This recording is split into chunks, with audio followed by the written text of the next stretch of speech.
السماوات والأرض وما بينهما في 6 أيام ثم استوى على العرش ما لكم من دونه من ولي ولا شفيع أفلا تتذكرون সে আল্লাহর নাম হচ্ছে তিনি হচ্ছেন খালিক আকাশের স্রষ্টা জমিনের স্রষ্টা সমস্ত কায়নাত মাখলুকাতের স্রষ্টা তার নাম হচ্ছে আল্লাহ তার নাম কি আল্লাহ জোরে বললেন না সবাই মিলে যদি আল্লাহ বলেন তাহলে কাবিরা গুনাহ হবে না সাগিরা গুনাহ হবে এই ছোট গুনাহ হবে না বড় গুনাহ হবে তাহলে কি এমনি করে দিলীপ ঘোষ আর অভিষেক হেরে যাবে তাহলে বলছেন না কেন আমি কিন্তু মধ্যে মধ্যে উল্টা কথা বলবো আর আলহামদুলিল্লাহ সুবহানাল্লাহ আজকে আমি হিলি বর্ডারে ছিলাম বাংলাদেশে আলহামদুলিল্লাহ ওখান থেকে আসছি কথা বুঝছেন কিনে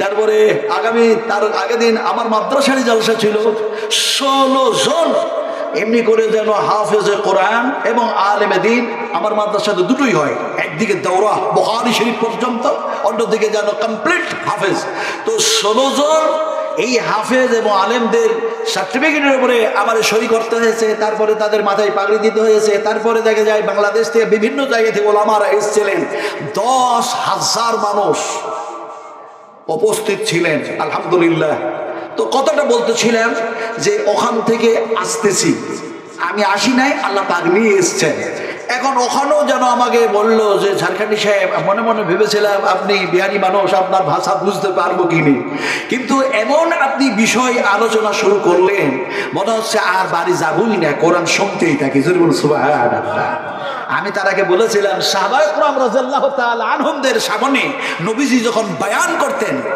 সে সময় সাহাবীরা ঘর ভুলে যেত বাড়ি ভুলে যেত দুনিয়া ভুলে যেত রাসূলের মহব্বতে রাসূলের সামনে বসে বসে আল্লাহর কথাগুলি শুনতেই থাকতো আর নবী যখন কথা বন্ধ করতেন তারা বাড়ি চলে যেত নিজের সংসার নিয়ে ব্যতিব্যস্ত হয়ে পড়তো আর সংসারের কাজে ব্যতিব্যস্ত হয়ে পড়তে গিয়ে রাসূলকে মনে পড়ে গেলে সব কিছুগুলিকে বিসর্জন দিয়ে লাথি মেরে সবগুলিকে শেষ করে দিয়ে যেন নবীর কাছে আসতেন আর বলতেন ইয়া রাসূলুল্লাহ ইয়া হাবিবাল্লাহ নবীজি আপনাকে না দেখলে আপনার কথা না শুনলে মনের মধ্যে তৃপ্তি আসে না জোরে বলুন সুবহানাল্লাহ আপনারা তো সেই মানুষ আমি হিলির মানুষগুলোকে বলেছি আজকে আপনারা দেখেছেন যে এই হাফেজে কোরআন 3 জনের মাথায় যেন পাগড়ি বাঁধা হয়েছে আচ্ছা বলুন এদের মাথায় পাগড়ি দেওয়া হলো এদের পিতামাতার মাথায় কি দেওয়া হবে কে পড়াবে আমরা মানুষ আমরা আলেমের দিন এদের মাথায় পাগড়ি পড়ালাম আমরা আলিম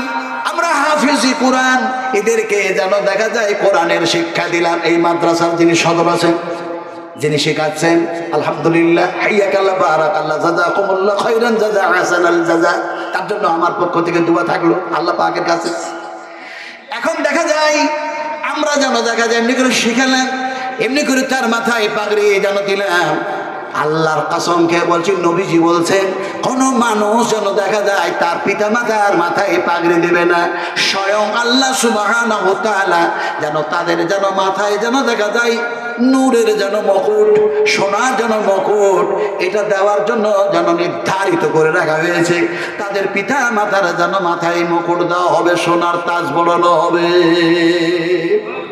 সুবহানাল্লাহ বললেন না সাগিরা গুনাহ হবে কাবিরা গুনাহ হবে জোরে বলুন সুবহানাল্লাহ সুবহানাল্লাহ কি জিনিস সময় থাকলে আর আপনাদের ধৈর্য থাকলে ইনশাআল্লাহ শুরু সাথে পর্যন্ত তাফসীর হবে তাফসীর ইবনে কাসির তাফসীর হুসাইনি তাফসীর মারফুল কোরআন তাফসীর মজহুল কোরআন তাফসীর হাসানুল বায়ান তাফসীর দোকান তাফসীর কাসাফ এছাড়া আরো অনেক অনেক তাফসীর আছে বিভিন্ন তাফসীর কারকেরা বিভিন্নভাবে তাফসীর করেছেন আমি সব কথা যদি আলোচনা করতে যাই তাহলে রাত শেষ হবে দিন শেষ হবে সপ্তাহ শেষ হবে মাস শেষ হবে বছর শেষ হবে হায়াত শেষ হবে কিয়ামত হয়ে যাবে আল্লাহর আলোচনা শেষ হবে না জোরে বলুন সুবহানাল্লাহ সুবহানাল্লাহ মানে হচ্ছে তিনি যিনি হচ্ছেন পাক যিনি হচ্ছেন পবিত্র সমস্ত ত্রুটি থেকে সমস্ত অন্যায় থেকে আল্লাহ পাক হচ্ছেন পাক আর পবিত্র ফলে তার পবিত্রতা বয়ান করলেই আল্লাহ পাক খুশি হয়ে যান আবারও বলি সুবহানাল্লাহ এখন দেখা যায় মাথায় সোনার যেন মুকুট পরানো হলো তাজ পরিয়ে দেওয়া হলো বুখারী শরীফের মধ্যে হাদিস এসেছে, বিশ্ব নবী মুহাম্মদুর রাসূলুল্লাহ সাল্লাল্লাহু আলাইহি ওয়াসাল্লাম বলেন, যেন এদের যেন পিতা মাতার জন্য আবার যেন দেখা যায় যেন এমনি করে যেন মিম্বার রাখা হবে, সোনার জন্য মিম্বার এমনি করে রাখা হবে, সেই নূরের জন্য মিম্বার রাখা হবে, আর সেই মিম্বারের উপরে চাপবে, তাদের মাথায় সেই মুকুট পরানো আছে। ইয়াউমুল কিয়ামতের মাঠে মানুষগুলি যেন জিজ্ঞেস করবে, এরা কারা, এরা কারা, এরা কারা? বলি এরা হচ্ছে সেই হাফেজে কোরআন, সেই আলেম, তাদেরই যেন পিতা মাতার সম্মান আল্লাহ পাক যেন দান করেছেন। জোরে বলুন সুবহানাল্লাহ। কথা বলতেছিলাম যে শিক্ষা সব ধরনের হবে। আপনি ডাক্তারি শিক্ষা করুন, মাস্টারি ডিগ্রি পাস করুন, অর্জন করুন, আপনি এমনি করে দেখা যায় বৈজ্ঞানিক হন, আপনি LLB, আপনি লয়ার হন, আপত্তি নেই। সর্বশিক্ষায় শিক্ষিত হন, সর্বভাষায় ভাষাবিদ হন, কিন্তু দেখা যায় এই কোরআনের ভাষা, এই আল্লাহর ভাষা সবচেয়ে উত্তম, সবচেয়ে যেন উৎকৃষ্ট, সবচেয়ে বেস্ট, সবচেয়ে বেটার, সবচেয়ে যেন উন্নত মানের ভাষা। আল্লাহ পাক যেন বলছেন, আমি কোরআনের মধ্যে যেগুলি বয়ান করেছি এগুলি শুধু আলেমদের জন্য নয়, হাফেজদের জন্য নয়, মৌলবীদের জন্য নয়, মৌলানাদের জন্য নয়, মুসলিমদের জন্য নয়, মুসলিমাদের জন্য নয়। আল্লাহ পাক বলছেন, এ আমার ভাষা তো গোটা বিশ্ব মানবের কল্যাণের জন্য। সুবহানাল্লাহ। যেমন কোরআনের মধ্যে আল্লাহ পাক যেন এক জায়গায় বলছেন, হাজা বায়ানুল লিন্নাস, হাজা এই কিতাব, বায়ান আলোচনা, লিন্নাস বিশ্ব মানবের কল্যাণের জন্য আমি আল্লাহ আলোচনা করে দিয়েছি। যারা এই কথা গ্রহণ করবি, যারা এই কিতাব গ্রহণ করবে, এই কিতাব মাফি যারা জীবন চালাবে, জীবন বাস্তবায়ন করবে, আল্লাহ পাক বলেছেন তারাই নিষ্কৃতি পেয়ে যাবে সমস্ত ক্ষতি থেকে। এটা হলো আল্লাহর কথা। সুবহানাল্লাহ, সুবহানাল্লাহ। আপনাদেরকে আমি বলতে বলতে বলতে বলতে যেন এতক্ষণ পর্যন্ত একটু পিচটা ঠিক করছিলাম, যাতে বলটা ভালোভাবে করতে পারে। কথা বুঝেন কি না? ব্যাট চালাবার সময় যাতে 4 আর 6 যাতে হতেই থাকে। কথা বুঝেন কি না আমার ভাইরা? এতক্ষণ পিচ ঠিক করলাম। এবার আপনারা যারা এখানে এসছেন, হাফেজদের মাথায় পাগড়ি দেওয়া দেখেছেন, এরা যে কোরআনের হাফেজ তাও বুঝে গিয়েছেন। এখন আপনাদেরকে বলবো যে কোরআন থেকে আলোচনা করছিলেন ওলামারা, আর আমি তো করতেই পারি না, আল্লাহ পাক যা বলেন এবং সেগুলো বলবো। কিন্তু এই কোরআন থেকে আলোচনা এর পূর্বে আমরা শুনেছি না শুনি নাই? বলেন, শুনেছেন না শুনেন নাই? বিশ্ব নবী মুহাম্মদ রাসূলুল্লাহ সাল্লাল্লাহু আলাইহি সাল্লামের কথা আমরা এর পূর্বে শুনেছি না শুনি নাই? শুনেছি। কিন্তু এত শুনলাম, শোনার পরেও তো আমাদের পরিবর্তন আসা দরকার ছিল। কিন্তু আমাদের পরিবর্তন কি এসছে? এসছে? হ্যাঁ ইয়া না বলুন। আসে নাই তো? আসে নাই। না আসার কারণ কি? এত কোরআন শুনলাম, এত হাদিস শুনলাম, এত আল্লাহর কথা, এত নবীর কথা শুনলাম, তারপরও পরিবর্তন আসলো না। তার কারণ অনেক কিছু, কিন্তু তার কারণের মধ্যে একটা কারণ হচ্ছে এই যুগ হচ্ছে যান্ত্রিক সভ্যতার যুগ, এই যুগ হচ্ছে সায়েন্সের যুগ, এই যুগ হচ্ছে বৈজ্ঞানিকের যুগ, এই যুগ হচ্ছে কম্পিউটারের যুগ, এই যুগ হচ্ছে ডিজিটালের যুগ, এই যুগ হচ্ছে যেন মোবাইলের যুগ। আসলে কোরআন থেকে ঈমানটা চলে গেছে মোবাইলের উপরে। কেমনে? নবীজি বলেছেন 70,000 ইহুদি তোমাদের এই কোরআনের উপরে বিশ্বাস যাতে না থাকে, এই বিশ্বাসটাকে নষ্ট করার জন্য তারা যেন দাজ্জালে পরিণত হবে। আসলে দাজ্জাল হবে না, তার মানে দাজ্জালের যা ভাষা, তার যা চালচলন, তার যা গুণাগুণ গুণাবলী তাদের মধ্যে যেন থাকবে। আর তোমরা কি পথভ্রষ্ট করার জন্য ভালো ভালো যন্ত্র আবিষ্কার করে তোমাদের হাতে তুলে দিবে, আর বলবে এর মধ্যে সব পাওয়া যায়, সব পাওয়া যায়, সব আছে। নবীজি বললেন।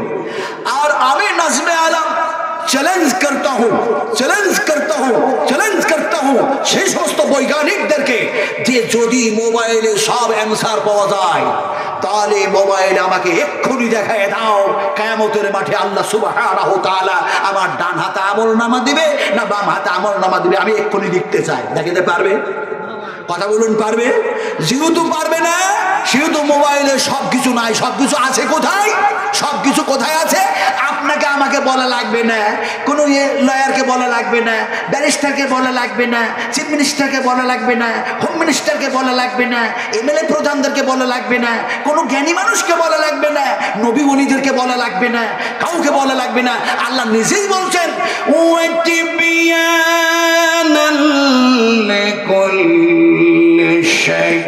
আমি আল্লাহ রাব্বুল আলামিন এই কিতাবের মধ্যে, এই কোরআনের মধ্যে সব যেন ঢোকায়া দিয়েছি, সব বলে দিয়েছি, সব আছে, সব যেন পেয়ে যাবে। জোরে বলুন সুবহানাল্লাহ। ইমান ছিল কোথায়, গেল কোথায়? সব আছে কোরআনের ভিতরে, আমাদের ইমান গেল মোবাইলের ভিতরে। কথা বুঝেন কি আমার ভাইরা, শোনা শুনে না।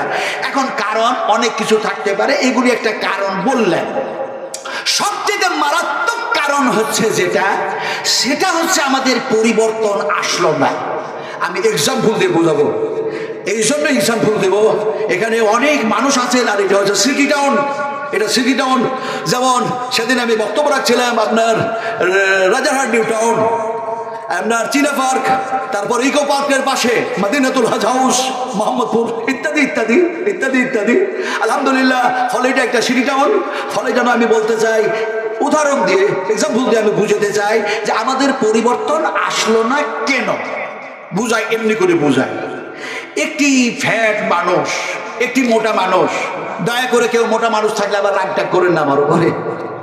আমি সেদিন আপনার বক্তব্য রাখছিলাম কোথায় যেন, আপনার এই ঘাটালে, ঘাটাল ঘাটাল ঘাটাল তো আপনারা চিনেন নাকি? মেদিনীপুর চিনেন না? আমি যখন ঈশ্বরচন্দ্র বিদ্যাসাগরের বাড়ি গেলাম এই গত বছরে, আমি হজ করে আসলাম এই বছরে, আর আমি গেলাম আপনার 23-24 আসলাম হজ করে। তো ওখানে গেলাম ঈশ্বরচন্দ্র বিদ্যাসাগরের বাড়ি, তারপরে যে জায়গায় যেন ক্ষুদিরামের ফাঁসি হয়েছে সেই জায়গা দেখার জন্য সেখানকার মানুষেরা আমাকে নিয়ে গেলেন। যাক, ওই হাবিজাবি কথা বলে আমি সময় নষ্ট করবো না। এখন সেখানে গিয়েছিলাম, তো সেখানে যাওয়ার পরে যিনি আমাদের দাওয়াত দিয়ে নিয়ে গেছেন তিনি খুব মোটা মানুষ, তিনি খুব ফ্যাট মানুষ। তো আমি যখন ওখানে একটা এক্সাম্পল দিতে গেলাম এই বলে, তো উনি আমাকে বললেন, হুজুর আপনি ওয়াজ শুরু করলেন আমাকে দিয়ে, আপনার চোখে কি আমি ধরা পড়লাম, আর কোনো মানুষ ছিল না? আমি তারে বললাম, ভাই আপনার ইলম কতটা? আমি বললাম আপনার জ্ঞান কতটা? উনি আরো রাগ করলেন আমার উপরে, যারে আমি এত ভালোবেসে মহব্বত দিয়ে দাওয়াত করে নিয়ে আসলাম, তিনি বলছেন আমার জ্ঞান কতটা। আচ্ছা আপনারা বলুন, মানুষের জ্ঞান কি কম? রকেট আবিষ্কার করলো, জাহাজ আবিষ্কার করলো, ট্রেন আবিষ্কার করলো, অগ্নি ক্ষেপণাস্ত্র আবিষ্কার করলো, কত জ্ঞান। আর আল্লাহ বলছে তোমাদের জ্ঞান যত সামান্য জ্ঞান। জোরে বলুন সুবহানাল্লাহ। কেমনে বলছেন? আল্লাহ পাক বলছেন, ওমা উতিতুম মিনাল ইলমি ইল্লা কালিলা। আল্লাহ বলছে একটু জ্ঞান দিয়েছে আর ব্যাগের মতো শুধু জমাচ্ছিস, এই করেছিস সেই করেছিস, কি করেছিস? কিচ্ছু করিস নাই। কথাটা বলতেছিলাম, সভাপতিকে বললাম, সভাপতি সাহেব আপনি যে জ্ঞান দিয়ে বুঝছেন না ওই জ্ঞানটা যত সামান্য, একটু খামোশ, একটু চুপ করুন। আমি মুসাফির, রাসূলুল্লাহ বলেছেন মুসাফিরের যথাযথ সম্মান করো, যদি আপনি সম্মান না করেন রাসূলকে ইনকার করা হবে। সুবহানাল্লাহ। সভাপতি সাহেব বললেন, হুজুর আমি আর একটু কিছু বলবো না, আপনি যে বিহারি মানুষ, কোথা থেকে কথা বলেন, মনে হচ্ছে এই প্রশ্নের উত্তর আমার কাছে আর নাই। তো এখানে দয়া করে কেউ যদি মোটা মানুষ থাকেন, যদি এক্সাম্পল দিতে যাচ্ছি, দয়া করে কেউ রাগ টাগ করবেন না, আগে ক্ষমা চেয়ে দিলাম।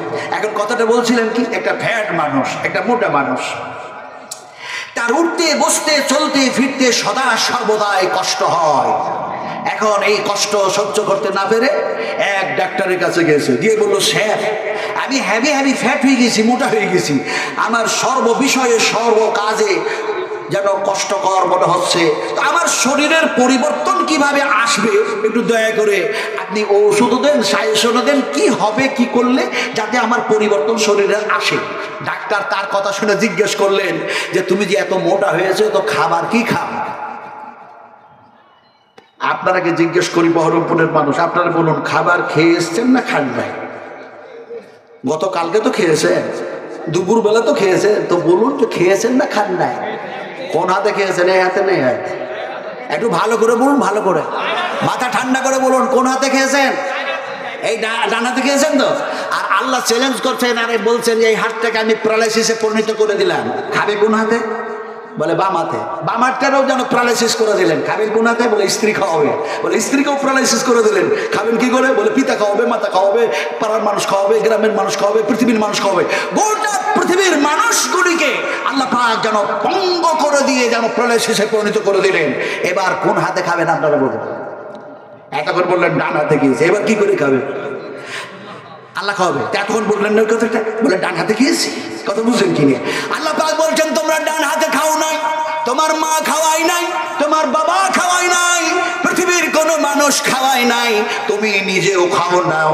আল্লাহ পাক যেন বলেন হুয়া ইউতইমুনি ওয়া ইয়াসকিন ওয়া ইযা মারিজতু ফাহুয়া ইয়াসফিন। আল্লাহ সুবহানাহু ওয়া তাআলা বলেন আমি আল্লাহ তোমাদের পানি পান করায় দিয়েছি, খাবার খাইয়ে দিয়েছি, আমি আল্লাহ অসুখ দিয়েছি আর আমি আল্লাহ অসুখ ভালো করে দিয়েছি। এবার বলতে হবে আমরা খেয়েছি না আল্লাহ খাইয়েছে? জোরে বললেন না, জোরে বললেন না। কে খাইয়েছে? সেই আল্লাহ পাক এর কথা আমি বলতে বলতে কোথা থেকে কোথায় চলে যাচ্ছে। মুঝে মঞ্জুর নেই है, मुझे मंजूर नहीं है कि मैं तेरे शिकायत करूं, बात ही से बात निकल आती है तो मैं क्या करूं। কুলের কথা খুলে বলার ইচ্ছা করে না, একটি কথা বলতে গিয়ে আরেকটি কথা মনে পড়ে যাচ্ছে, রিমোট নেই, জিভা কন্ট্রোল করতে পারছি না। বলছিলাম ডাক্তার বললেন কি খাও যে এত মোটা হয়েছো? ফ্যাট মানুষটা বলছে স্যার সকালবেলা হলে আমি 8টা রুটি খাই। ডাক্তার বলছে সর্বনাশ, সকালবেলা হলি 8টা রুটি খাও? ডাক্তার সাহেব মনে মনে ভাবলেন যে দুপুরবেলা হতো অনেক দেরি, মনে হয় আরো বেশি রুটি খাবে। তো বলে দুপুরবেলায় কটা খাও? বলছে 8টা খায়। বলে রাত হলে কটা খাও? বলছে 8টা খায়। আপনারা সব জ্ঞানী মানুষ, বুদ্ধিজীবী মানুষ বসে আছেন, হিসাব করে বলুন তো 3-8 রুটি খেলো কয়টা? আপনারা হিসাব বুঝলেন না? হিসাব বুঝেন না? হিসাব বুঝেন? হিসাব বুঝেন? কেমন বুঝেন আমি জানি না, আপনারা আপনাদের মতো বুঝুন, আপনাদেরকে আমি বুঝাই, এমনি করে বুঝাই। আল্লাহ পাক বলছে اليوم تجزى كل نفس بما كسبت لا ظلم اليوم إن الله سريع الحساب। আপনারা হিসাব বুঝেছেন তো? আর আল্লাহ পাক আপনাদেরকে হিসাব বুঝাচ্ছে। কোন হাতে সুদ নিয়েছো, কোন হাতে বোমা চার্জ করেছো, কোন হাতে নারী ধর্ষণ করেছো, কোন হাতে মদ্যপান করেছো, কোন জায়গায় তাস খেলেছো, কোন জায়গায় ঘুষ নিয়েছো, কোন জায়গায় কি করেছো। তোমার হাত কিয়ামতের মাঠে আল্লাহর সামনে কথা বলবে। জোরে বলুন সুবহানাল্লাহ। হিসাব দিতেই হবে, হবে না? হবে না? আপনারা বলুন, হিসাব করে বলুন 3-8 রুটি খেলো কয়টা? 24টা। ডাক্তার বলল বাবা তোমার শরীরের যদি পরিবর্তন আনতে চাও তাহলে খাবারের অঙ্কটা কমায়া দাও। স্যার আমি খাবো কতটা আর কমাবো কতটা? ডাক্তার বলল 24টা রুটির মধ্যে 12টা খাও আর 12টা বাদ দাও। শুধু 12টা রুটি খাই, শরীরের কোনো পরিবর্তন নাই, যা কার তাই। দ্বিতীয়বার আবার ডাক্তারের কাছে গিয়েছে, অনয় বিনয় করে বলে স্যার আমার কোনো শরীরের পরিবর্তন নাই, একটু কোনো পরিবর্তন নেই, দয়া করে একটু ভালো করে সাজেশন দেন, ওষুধ দিন না। ডাক্তার বলে খাচ্ছ কয়টা? বলে ওই যে আপনি বলেছেন 24টার মধ্যে 12টা বাদ দাও আর 12টা রুটি খাও, তাই 12টা খাচ্ছি আর 12টা বাদ দিয়েছি। ডাক্তার বললেন ওই 6টার মধ্যে রুটি, 6টা রুটি খাও আর ওই 12টার মধ্যে আরো 6টা বাদ দাও। এখন শুধু 6টা রুটি খাই, তারপরও পরিবর্তন নাই। তৃতীয় দফাতে অনয় বিনয় করে আজিজে ইনকে শরীর সঙ্গে যেন বলে স্যার আপনার কথা সব মানলাম, একটিও বাদ দেই নাই, একটু কোনো ছেড়ে দিই নাই, ফলে যেন দেখা যায় আমার শরীরের কোনো পরিবর্তন হয় নাই। দয়া করে একটু মেহেরবানি করুন, আমার বড্ড কষ্ট হয়, আমি ফ্যাট মানুষ, মোটা মানুষ বলে, একটু মেহেরবানি করুন। ডাক্তার বললেন যে তুমি এখন রুটি খাচ্ছ কয়টা? বলে 6টার বেশি খাই না। বলে সত্য কথা বলো, সত্য কথা, সত্য কথা বলো। এমন সময় দেখা যায় সত্য কথা বলতে গিয়ে সে বলছে স্যার আমি একেবারে 100% সত্য কথা বলছি, 6টার বেশি রুটি খাই না। আচ্ছা আপনারা বলুন সত্য কথা বলা ভালো না খারাপ? জি ভালো না খারাপ? আমাদের দেশে একটা যেন কি যেন প্রধানমন্ত্রী আছে না, কি যেন ভালো না, হ্যাঁ কি কি কি নাম? না না ওটা আমি বলবো না, ওটা বলবো না, আমি তো বিহারি মানুষ, আমি আমার ভাষায় বলি কেটলিওয়ালা চাওয়ালা মানুষ, চাওয়ালা চাওয়ালা কেটলিওয়ালা। সে কি যে বলে, হায় হায় হায় হায়। সে বলছে হাতের তালি বাজাও, তালি বাজাও, পূর্ণ থেকে বেঁচে যাও। কথা বলছে থালি বাজাও তালি বাজাও, করোনা থেকে বেঁচে যাবে, ভ্যাকসিন নাও করোনা থেকে বেঁচে যাবে। কি যে বলে, হায় হায় হায় হায়, কি যে বলে। এখন দেখা যায় সত্য বলে না মিথ্যা বলে আল্লাহই ভালো জানে, আর সেই জানে। আমি একটা কথা মধ্যে বলে ফেললাম, দুঃখ করলে হবে না। আমরাও এরকম যেন কোনো সময় ঠিক বলি, কোনো সময় ভুল বলি, বলি না বলি না, বলি না বলি না। তো ডাক্তার বলছে সত্য কথা বলো, বলে একেবারে সত্য কথা বলছি, 6টার বেশি রুটি খাই না। ডাক্তার বললেন সত্য কথা বলতে জিজ্ঞেস করছি যে তুমি এমনি করে রুটির অঙ্কটা কমিয়েছো, রুটির সংখ্যাটা কমিয়েছো না আটার সংখ্যা কমিয়েছো, কোনটা করেছো? তো ফ্যাট মানুষটা বলছে স্যার স্যার স্যার আমি আপনার কথা মোতাবেক রুটির সংখ্যা কমাতে কমাতে কমাতে কমাতে কমাতে কমাতে মাত্র 6টা রুটি খাই ঠিক, কিন্তু এর পূর্বে যে 24টা রুটি খাচ্ছিলাম ওই 24টা রুটিতে যত কেজি আটা লাগে সব আটা ওই 6টা রুটিতে দিয়ে খেয়েছি। ডাক্তার বললেন বেওকুফ কোথাকার, তাহলে আমার সাইসেন কোথায় মেরেছিস? তুই তো সব আটার সব রুটি খেয়েছিস, তোর শরীরের পরিবর্তন আসবে কি করে? আজকে মুসলমানদের অবস্থা, আমাদের অবস্থা তাই হয়েছে। আজকে কাশিমি সাহেবের মুখ থেকে ওয়াজ শুনি, তারপরে নাদুই সাহেবের মুখ থেকে ওয়াজ শুনি, তারপরে দেখা যায় মাক্কি সাহেবের মুখ থেকে ওয়াজ শুনি, তারপরে মাদানী সাহেবের মুখ থেকে ওয়াজ শুনি, কত যে হুজুরের মুখ থেকে ওয়াজ শুনি। ওয়াজ শুনতে শুনতে আর বলতে বলতে আমাদের সময় আয়ু শেষ হয়ে গেল, কিন্তু আমাদের দেখা যায় পরিবর্তন আসলো না। তার মানে ঈমানটাকে ঠিক করতে পারলাম না। যদি এমনি করে কোরআন শোনার পর, বিশ্ব নবীর হাদিসগুলি শোনার পর আর বলার পরে বক্তা শ্রোতা সবাই মিলে যদি এমনি করে আমলকারী হয়ে যেতাম, তাহলে আমাদের চরিত্র হতো, আমাদের কৃষ্টি কালচার হতো, আমাদের তাহজিব তামাদ্দুন হতো, আমাদের আখলাক আদর্শ হতো, হযরত ওমরের মতো হতো, হযরত আবু বকরের ন্যায় হতো, হযরত উসমান গনির ন্যায় হয়ে যেত, হযরত আলী কাররামাল্লাহু ওয়াজহুর মতো হতো, হযরত আবু দারদার মতো হতো, হযরত আবু তালহার মতো হতো, হযরত জুবাইরের মতো হতো, হযরত আব্দুর রহমান বিন আউফের মতো হতো, এমনি করে আবু হুরায়রা বিলালের মতো হয়ে যেত। কারণ কোরআন দিয়ে আর হাদিস দিয়ে তাদের জীবনের শুধু পরিবর্তন নয়, জান্নাতে যাওয়ার জন্য রাস্তা তৈরি হয়ে গেছে। সুবহানাল্লাহ, আরো জোরে সুবহানাল্লাহ। বিশ্ব মানবের কল্যাণের জন্য, যার জন্যই আল্লাহ পাক এই কোরআন নাযিল করেছেন। আরে আমার পেয়ারা ভাইরা, আমার সোনার টুকরারা, আমার মায়েরা, আমার বোনেরা, মুর্শিদাবাদের মানুষেরা, বিশ্বাস করো, বিশ্বাস করো, আমার আল্লাহ বড় হচ্ছেন, অত্যন্ত দয়ালু, দয়াবান। তিনি হচ্ছেন রহমান, তিনি হচ্ছেন রহিম। এখন কথাটা যতক্ষণ পর্যন্ত তিনি বলেন আমরা শুনি, আমরাকে আমলকারী হতে হবে। বলুন ইনশাআল্লাহ। ইনশাআল্লাহ বললেন না? ইনশাআল্লাহ বুঝে বললেন তো? যে জিনিস, যে কর্ম বুঝে করা হয় আর যে কথা বুঝে বলা হয় তার মধ্যে ভুল হওয়ার সম্ভাবনা কম থাকে, না হওয়ারই সম্ভাবনা বেশি। কিন্তু যেটা না বুঝে করা হয়, যে কর্ম না বুঝে বলা হয় যে কথা, সেটা ভুল হওয়ার সম্ভাবনা 100% থাকে। কথা ঠিক না বেরিয়ে বলুন। তাহলে ইনশাআল্লাহ বুঝে বলেছি না? কি ইনশাআল্লাহ বলুন? ইনশাআল্লাহ কি? হায় হায় হায়, ইনশাআল্লাহ বুঝে যেন বলতে গিয়ে আপনারা বুঝাই। নবীজি বললেন কথা আনকমপ্লিট করো না, অসম্পূর্ণ করো না। কথা যদি কমপ্লিট করতে হয়, ভাষা যদি কমপ্লিট করতে হয়, কেমনে ভাষা কেমনে কথা বলি। আপনি বললেন আগামীকাল এই বহরমপুরের বাজারে যাব, আগামীকাল যেন দেখা যায় গজধার পাড়ায় যাব, আগামীকাল কলকাতা যাব, আগামীকাল বিয়ে বাড়ি যাব। এই কথা যেন আনকমপ্লিট, অসম্পূর্ণ কথা। তার মানে আপনাকে বলতে হবে আগামীকাল এই কাজ করবো ইনশাআল্লাহ। এটা হচ্ছে আল্লাহ পাকের ভাষা। নবীজি কি বলছেন? এমনি করে নবীজি বললেন, এমনি করে ভাষা কমপ্লিট হলো।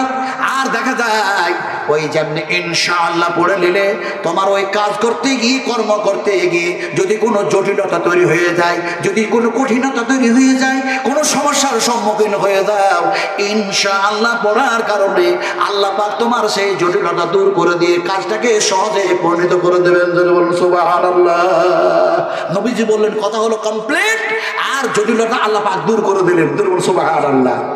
ইনশাআল্লাহ পড়লে কঠিন কাজকে আল্লাহ পাক সহজে পরিণত করে দেবেন। বলুন সুবহানাল্লাহ।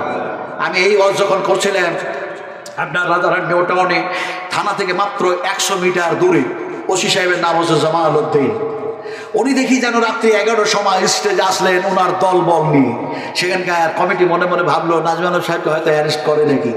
উনি এসেই বললেন, আমি জানি না যে উনি মুসলিম, তো ওনার ভাষাতে বুঝতে পারলাম, উনি এসেই বললেন আসসালামু আলাইকুম ওয়া রাহমাতুল্লাহ। আমি দেখলাম মানুষটা মুসলিম আছে, নন মুসলিম না।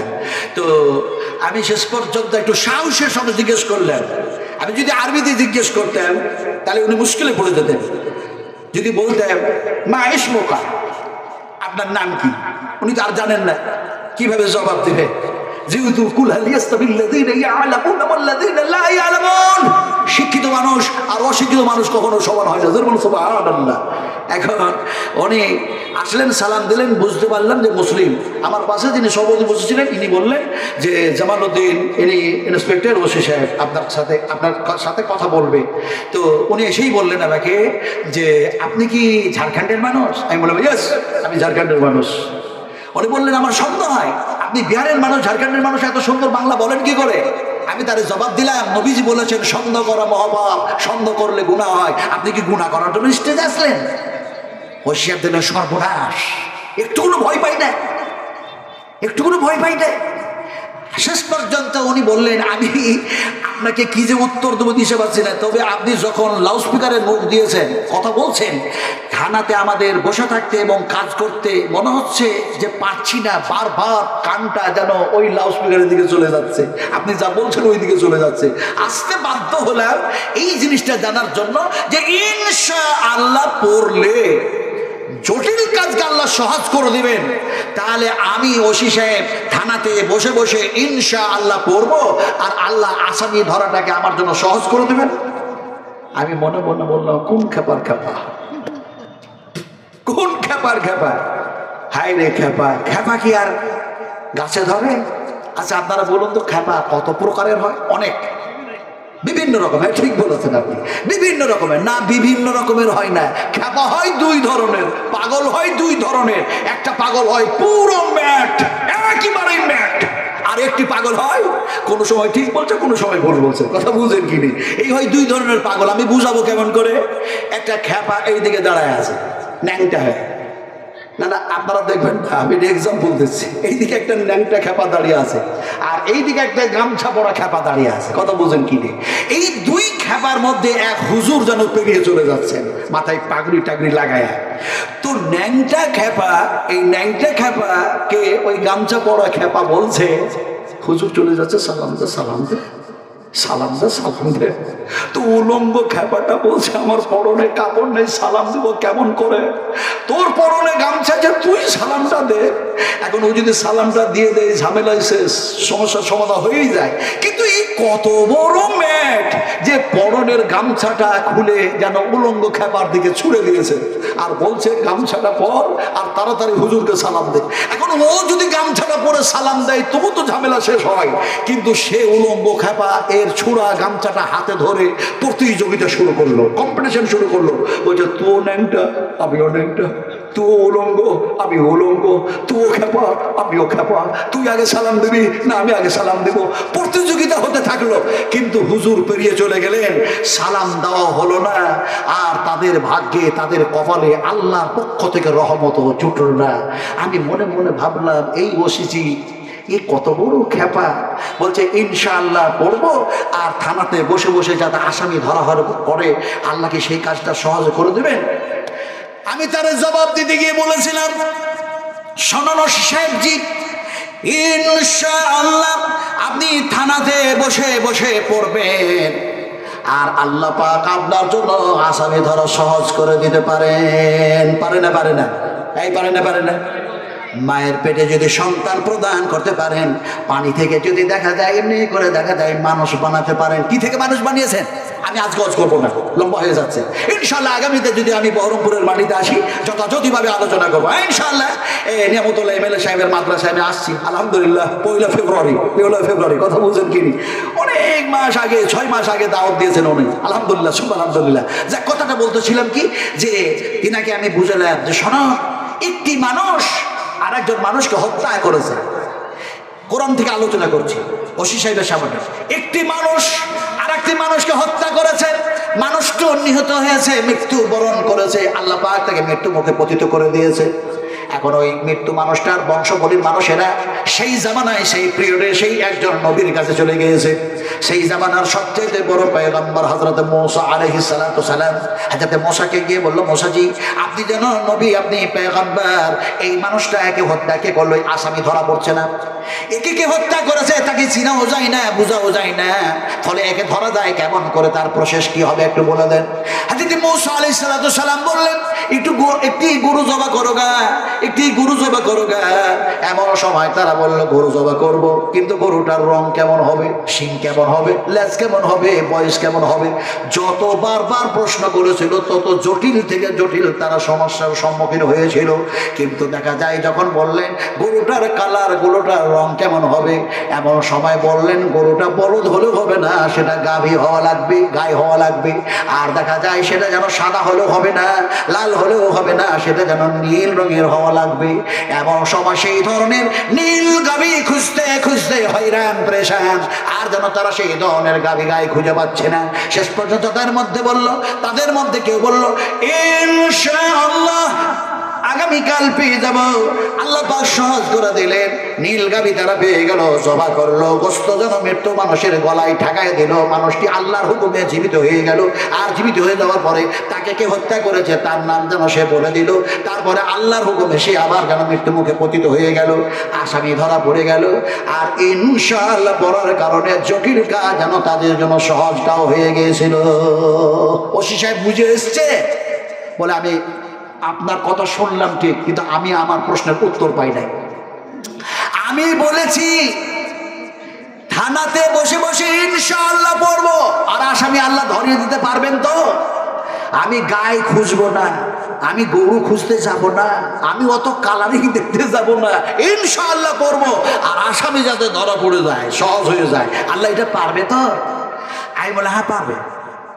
আপনি যদি শর্ত হচ্ছে, আপনি যদি সেই এক আল্লাহর প্রতি বিশ্বাস স্থাপন করেন, আর যদি নবীর প্রতি ঈমান এনে থাকেন, কোরআনের প্রতি যদি ঈমান থাকে, আর একটা কথা হচ্ছে শর্ত যেটা হলো সেটা হলো এইটা, আপনি যদি ঘুষ না খান। আপনাদের এলাকার তো ওসি সাহেবেরা ঘুষ টুস খাই না, হ্যাঁ খায়। আপনারা ভয় পাচ্ছেন মনে মনে, কে জানি অ্যারেস্ট হলো কি হলো, হলো কি হলো, হলো কি হলো। আরে ভাই, এক আল্লাহর কথা বলতে গিয়ে, নবীর কথা বলতে গিয়ে কেউ যদি জেল খাটে, সেটা ইবাদতে পরিণত হয়ে যাবে। আল্লাহ ইবাদতে পরিণত করে দেবেন, আর এক সুন্নাত আদায় হয়ে যাবে। হযরত ইউসুফ আলাইহিস সালাম জেল খেটেছে না? এই একটু জোরে কথা বলুন, জেল খেটেছে না? কথা বলতেছিলাম। এখন দেখা যায় তাই নাকে বললেন, যদি আপনি সুদ না খান, ঘুষ না নেন, আপনি যদি মিথ্যা কথা না বলেন, এক কথায় যদি আপনার আখলাক, আপনার আদর্শ, আপনার চরিত্র, আপনার কৃষ্টি কালচার যদি কোরআন মাফিক হয়ে যায়, ইনশাআল্লাহ পড়বেন, আল্লাহ পাক আপনার জটিলতা দূর করে দেবে, আসামি ধরিয়ে দেবে ইনশাআল্লাহ। আমি তারে বললাম, শোনো, এটা যেন সূরা বাকারার মধ্যে দেখা যায় এই ঘটনা এসছে। বাকারকে মানেই হলো গাভী, বাকারকে মানেই হলো গরু, বাকারকে মানেই হলো যেন বলো ইত্যাদি ইত্যাদি। আর দেখা যায় ইনশাআল্লাহ এটা আল্লাহ পাকের ভাষা, আপনি যতবার পড়বেন নেকি পেয়ে যাবেন। জোরে বলুন সুবহানাল্লাহ, একটু জোরে বলুন সুবহানাল্লাহ। যেমন কোরআনের মধ্যে এক জায়গায় এসছে ইনশাআল্লাহু মিনাস সাবিরিন ফালাম্মা আসলামা ওয়া তাল্লাহু লিল জাবিন ওয়া নাদাইনাহু ইয়া ইব্রাহিম। আমি এই শব্দগুলি দিই, এই আয়াতগুলি দিই যেন হযরত ইব্রাহিম আর ইসমাইল আলাইহিস সালামের ওয়াকিয়া বর্ণনা করতে চাইছি না। ইনশাআল্লাহ এটা যে আল্লাহ পাকের ভাষা, এটা যে কোরআনের মধ্যে আছে, তাই আপনাদের সামনে পরিবেশন করে শোনালাম। আপনাদেরকে বলতে চাইলাম, ইনশাআল্লাহ বললে আল্লাহ আমল করাটাকে আমাদের জন্য জটিল না করে সহজ করে দেবেন। ফলে আবারও বলেন ইনশাআল্লাহ। আমরা কোরআনের পক্ষে না বিপক্ষে? নবীর পক্ষে না বিপক্ষে? দেখুন, পক্ষে এই কথা বলা সহজ, কিন্তু কাজ করা অত সহজ না। একটু ছোট্ট কাজ করে দেখি পারেন কিনা আপনারা করতে। কারা কারা নবীর প্রতি ঈমান রাখেন, কোরআনের পক্ষে একটু হাত উঁচু করে দেখেন। আমি তো হাত উঠাই দিলাম, নইলে তো মুশকিল হয়ে যাবে। আর একটু হাত সিধা হবে না? সবাই মুসলিম নন মুসলিম যত আছে সব হাত উঠায় দেন, হাত উঁচু করুন। আর একটু হাত সিধা করে দিন, বলি না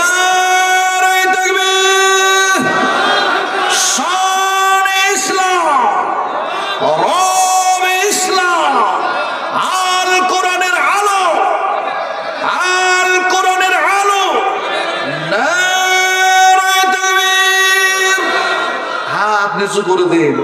আচ্ছা, হাত যে উঁচু করলেন, বুঝে করলেন না বুঝে করলেন আল্লাহ জানে, কিন্তু কোনো যদি মুফতি সাহেব জিজ্ঞেস করে ওয়াজ শুনতে গিয়ে হাত কেন উঁচু করেছিলেন, মুশকিলে পড়ে যাব। কোনো যদি আলেম জিজ্ঞেস করে তাও মুশকিলে পড়ে যাব। এখন দেখা যায় মুশকিলে কেন পড়বো?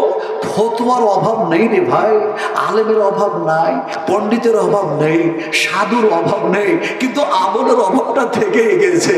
ফতোয়া দিতে দিতে দিতে দিতে দিতে শুধু মানুষগুলির মধ্যে যেন দেখা যায় ভেদাভেদ সৃষ্টি করছে, দেখা যায় তাদের মধ্যে ডিভাইড তৈরি করছে। কেমনে ফতোয়া দিচ্ছে, হায় হায় হায়, বুঝায়, ছোট্ট করে বোঝায়। এক যেন শিকারী যেন একটা ফাঁস জাল যেন স্বর্ণ যেন জায়গায় টেকে দিয়েছে, ঝুলাইয়া দিয়েছে। ওই যেন জালের মধ্যে, ফাঁস জালের মধ্যে দুইটা পাখি ধরা পড়েছে। একটা পাখির নাম হলো ঘুঘু, আর একটা পাখির নাম হলো কাক, কোয়ল। এখন এই দুইটা পাখি ধরা পড়েছে। ঘুঘুটা অনয় বিনয় করে ক্রন্দন করে, কান্না করে, আর সে যেন বলে এই তো আমার মত কাছিয়ে গিয়েছে, এই তো আমার মৃত্যু কাছায় গিয়েছে। সকালবেলায় জালের মালিক আমারে জাল থেকে বাইর করবে, আমার গোস্ত যেন হালাল, আমারও জবা করে যেন দেখা যায় সে জালের মালিক আমারে খেয়ে নেবে। তাই সে যেন কান্না করে, মৌতের ভয়ে কান্না করে না, আল্লাহর যেন কাছে যাওয়া লাগবে, আল্লাহর কাছে যেন যাওয়া লাগবে, আল্লাহ সুবহানাহু ওয়া তাআলার সামনে যাওয়া লাগবে, আল্লাহ যেন আমাদের উঠাবেন। যত চতুষ্পদ জন্তু আছে সব আল্লাহর সামনে যেন হবে। এখন কি হবে তারপরে কি হবে ইত্যাদিতে আমি সেদিকে যাচ্ছি না। এখন দেখা যায় ঘুঘু যেন কান্না করছে, আল্লাহর সামনে যাওয়া লাগবে, আমার মৃত্যু হবে, শিকারী ভাই আমার এই গোস্ত যেন আমার হালাল, তাই যেন সে খেয়ে ফেলবে জবা করে, সে অনয় বিনয় করে তাই কান্না করছে। আর কাকটা যেন চিৎকার করছে। তো কাক বলছে, দেখ ভাই, আমি এই জন্যই কান্না করছি যে আমার গোস্ত হালাল, জবা করে আমাকে খেয়ে নেবে, আমার মওত হবে, মৃত্যু হতেই হবে, তার জন্য আমি কান্না করছি। কিন্তু তুই কেন চিৎকার করছিস বলতো? তুই তো কাক, তোর গোস্ত আর হালাল তো নয়, তুই কেন চিৎকার করছিস? কাকটা বলছে, ঘুঘু ভাই শোনো, তোমাকে যে শিকারী যে জাল দিয়ে শিকার করেছে, সেই জালের মধ্যে আমিও যেন আবদ্ধ, যেন বন্দী হয়ে গিয়েছি। সকালবেলা দেখা যায় সে যেন দেখা যায় আমারও জাল থেকে বাইর করবে, কোন মুফতি কোন মৌলবীর কাছে গিয়ে ফতোয়া নিয়ে আসবে বলে তারও গোস্ত হালাল দিয়ে আমারও জবা করে খেয়ে নেবে, তো আমারও তো মওত হবে। আমার ভাইরা, এই হচ্ছে দুনিয়ার খেলা। এখন আপনাদের বুঝাইতেছিলাম যে আমরা কোরআনের পক্ষে হাত উঁচু করেছি।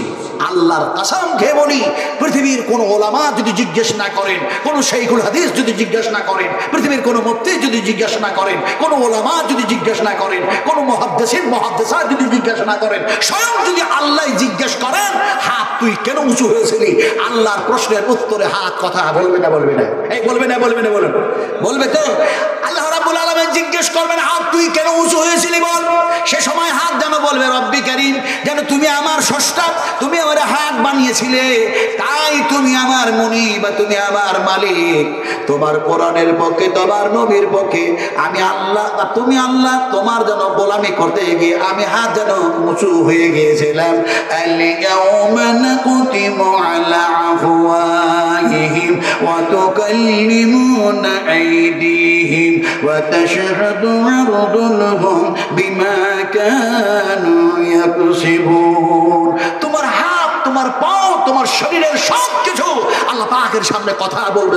সুবহানাল্লাহ।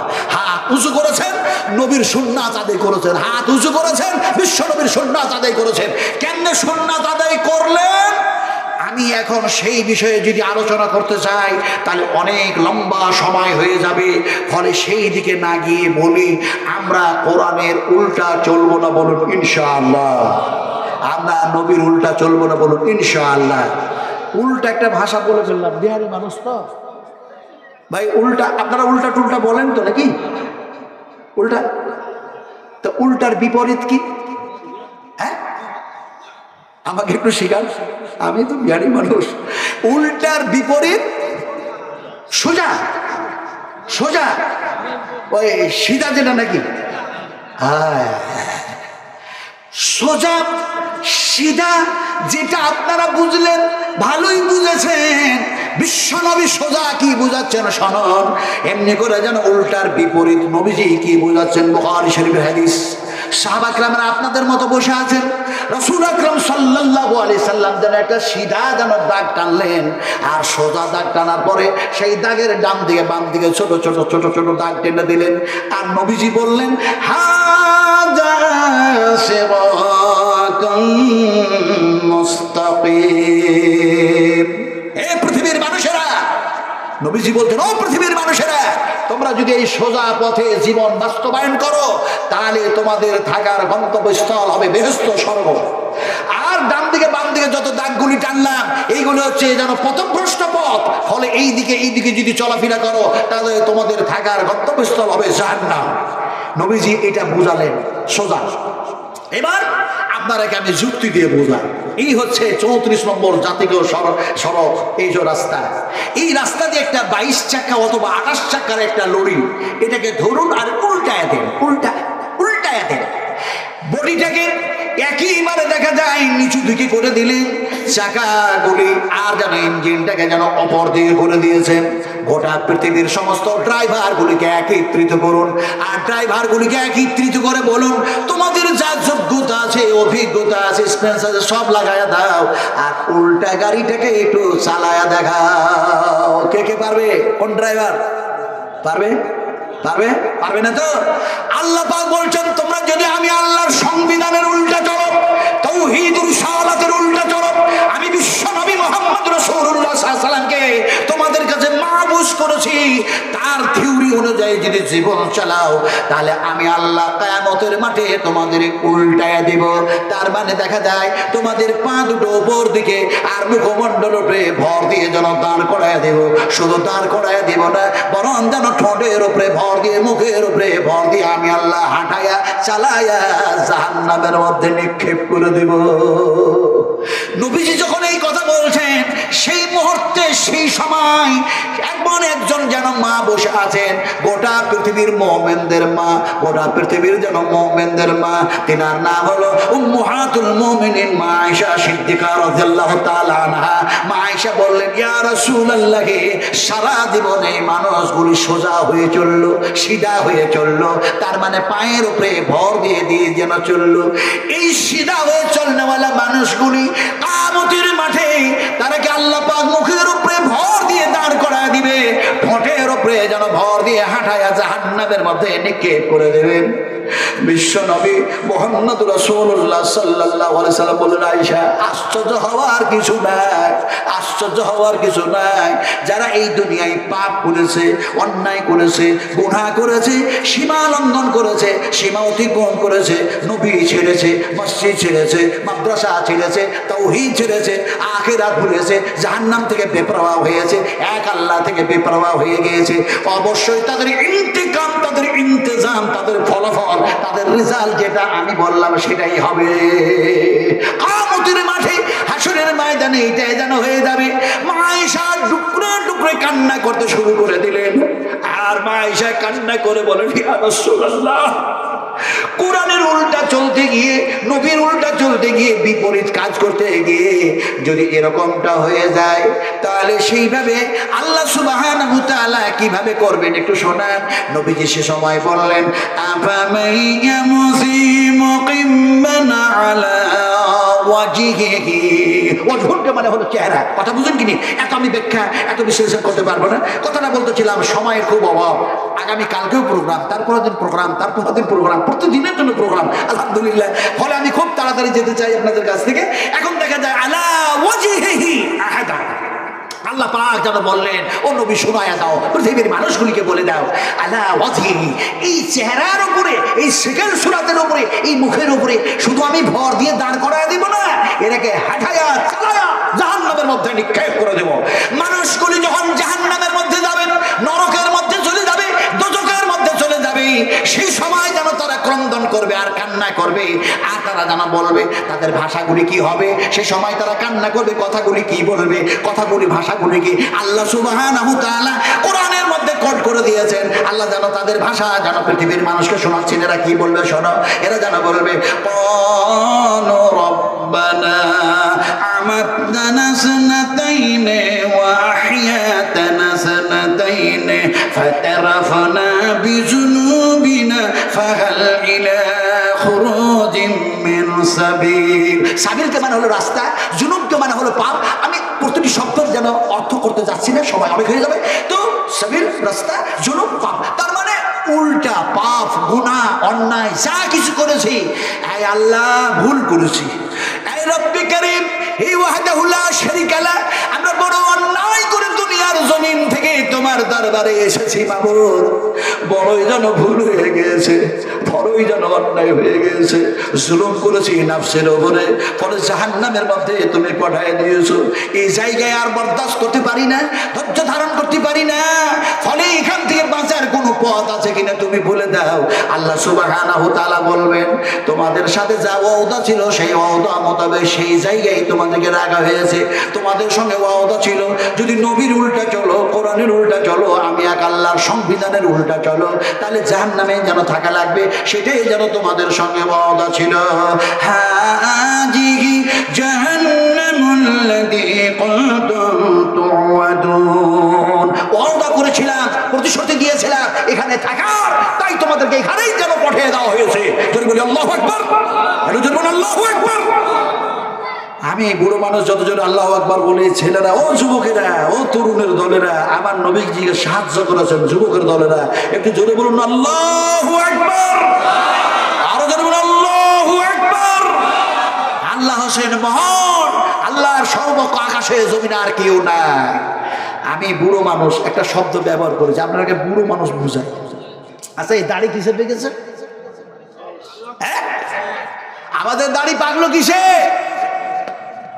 হ্যাঁ, বয়সে। আশ্চর্য মানুষ বলছে বয়সে পেকেছে। আরে ভাই, যার বয়স হয়নি, এখন দেখা যাচ্ছে কিছু ছোট ছেলে তাদেরও মাথার চুল পেকে গেছে, তাহলে ওদের বয়স হয়ে গেছে। কি আমাদের ধ্যান, কি আমাদের ধারণা, কি আমাদের যেন কি কি বলে কি জানি, আল্লাহ জানে। শুনুন, বুখারী শরীফ হাদিস শোনা, দাড়ি পাকলো কেন? নবীজি বলছেন, আল্লাহর কসম কে বলি, পৃথিবীতে এমন কোন শাইখুল হাদিস নেই যে বলবে যে নাজমালাম যেটা বলে গেছে সেটা হাদিসটা একেবারেই ভিত্তিহীন। এই বলার সাহস কাউকে কলিজাতে ক্ষমতা নাই। কথা বুঝেন কি রে? বিশ্বাস করো, বুখারী শরীফ হাদিস, উম্মাহাতুল মুমিনিন মা আয়েশা বলছেন, ইয়া রাসূলুল্লাহ, বয়সের কারণে কি আপনার এই দাড়িগুলো পেকে সাদা হয়ে গেল, মাথার চুলগুলো কি পেকে সাদা হয়ে গেল বয়সের কারণে? নবীজি বলছেন, লা লা লা না না না, ও আয়েশা, আমার মাথার চুল, আমার মুখের দাড়ি, এগুলি পেকে যেন সাদা হয়েছে কিয়ামতের চিন্তা করতে করতে। আর আমাদের দাড়ি পাকলো, মাথার চুল পাকলো দুনিয়া করতে করতে। দুনিয়া, দুনিয়া একটা কথা বলে ফেললাম। দুনিয়া বুঝি তোমরা? দুনিয়া বুঝেন না? বুঝেন না? দুনিয়া গোল না চ্যাপ্টা? দুনিয়া গোল না চ্যাপ্টা? আপনারা গোল বুঝুন, চ্যাপ্টা বুঝুন, আপনারা বুঝুন। আপনাকে এক্সাম্পল দিয়ে বুঝায়। এক বুড়ো মানুষ দুনিয়া করার কারণে, এক বৃদ্ধ মানুষ, সে যেন আল্লাহর কাছে দোয়া করছে, দোয়া করছে। আপনারা দয়া করে বলুন, এখন বুড়ো মানুষের দোয়া কবুল হবে না যুবকদের দোয়া কবুল হবে? এই যুবক না বুড়ো? যুবক। ও, হাদিস জানা আছে যে যৌবনকালের ইবাদত আল্লাহ পাকের কাছে বেশি গ্রহণযোগ্য। হ্যাঁ, এই হাদিস জানা আছে আপনাদের। কিন্তু ওই যৌবনকালটা আমি বুড়ো মানুষ তো পার করে এসেছি, কিন্তু এ সময় ওই যুবকের দোয়া নয়, ওটা ছিল ইবাদত। দোয়া কবুল হচ্ছে বুড়ো মানুষের। সুবহানাল্লাহ। বুড়ো মানুষটা দোয়া করলো, এই আল্লাহ, আমি কোনো মাজারে যাব না, কোথাও যাব না, আকাশে যাব না, চাঁদে যাব না, সূর্যে যাব না, নদে যাব না, খালে যাব না, বিলে যাব না, কোথাও যাব না। তুমি বলেছো উদউনি আস্তাজিব লাকুম, তোমরা আমাকে ডাকো, তোমাদের ডাকে সাড়া দিব। তোমরা আমার কাছে চাও, তোমাদের অভাব মোচন করে দেব। তোমরা আমার কাছে চাও, তোমাদের জীবনের জিন্দেগির গুনাহ মাফ করে দেব।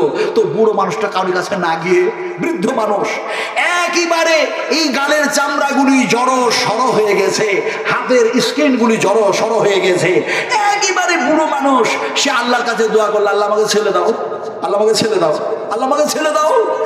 সন্তান যেন দিয়ে দেওয়া হলো, সন্তান সে পেয়ে গেল।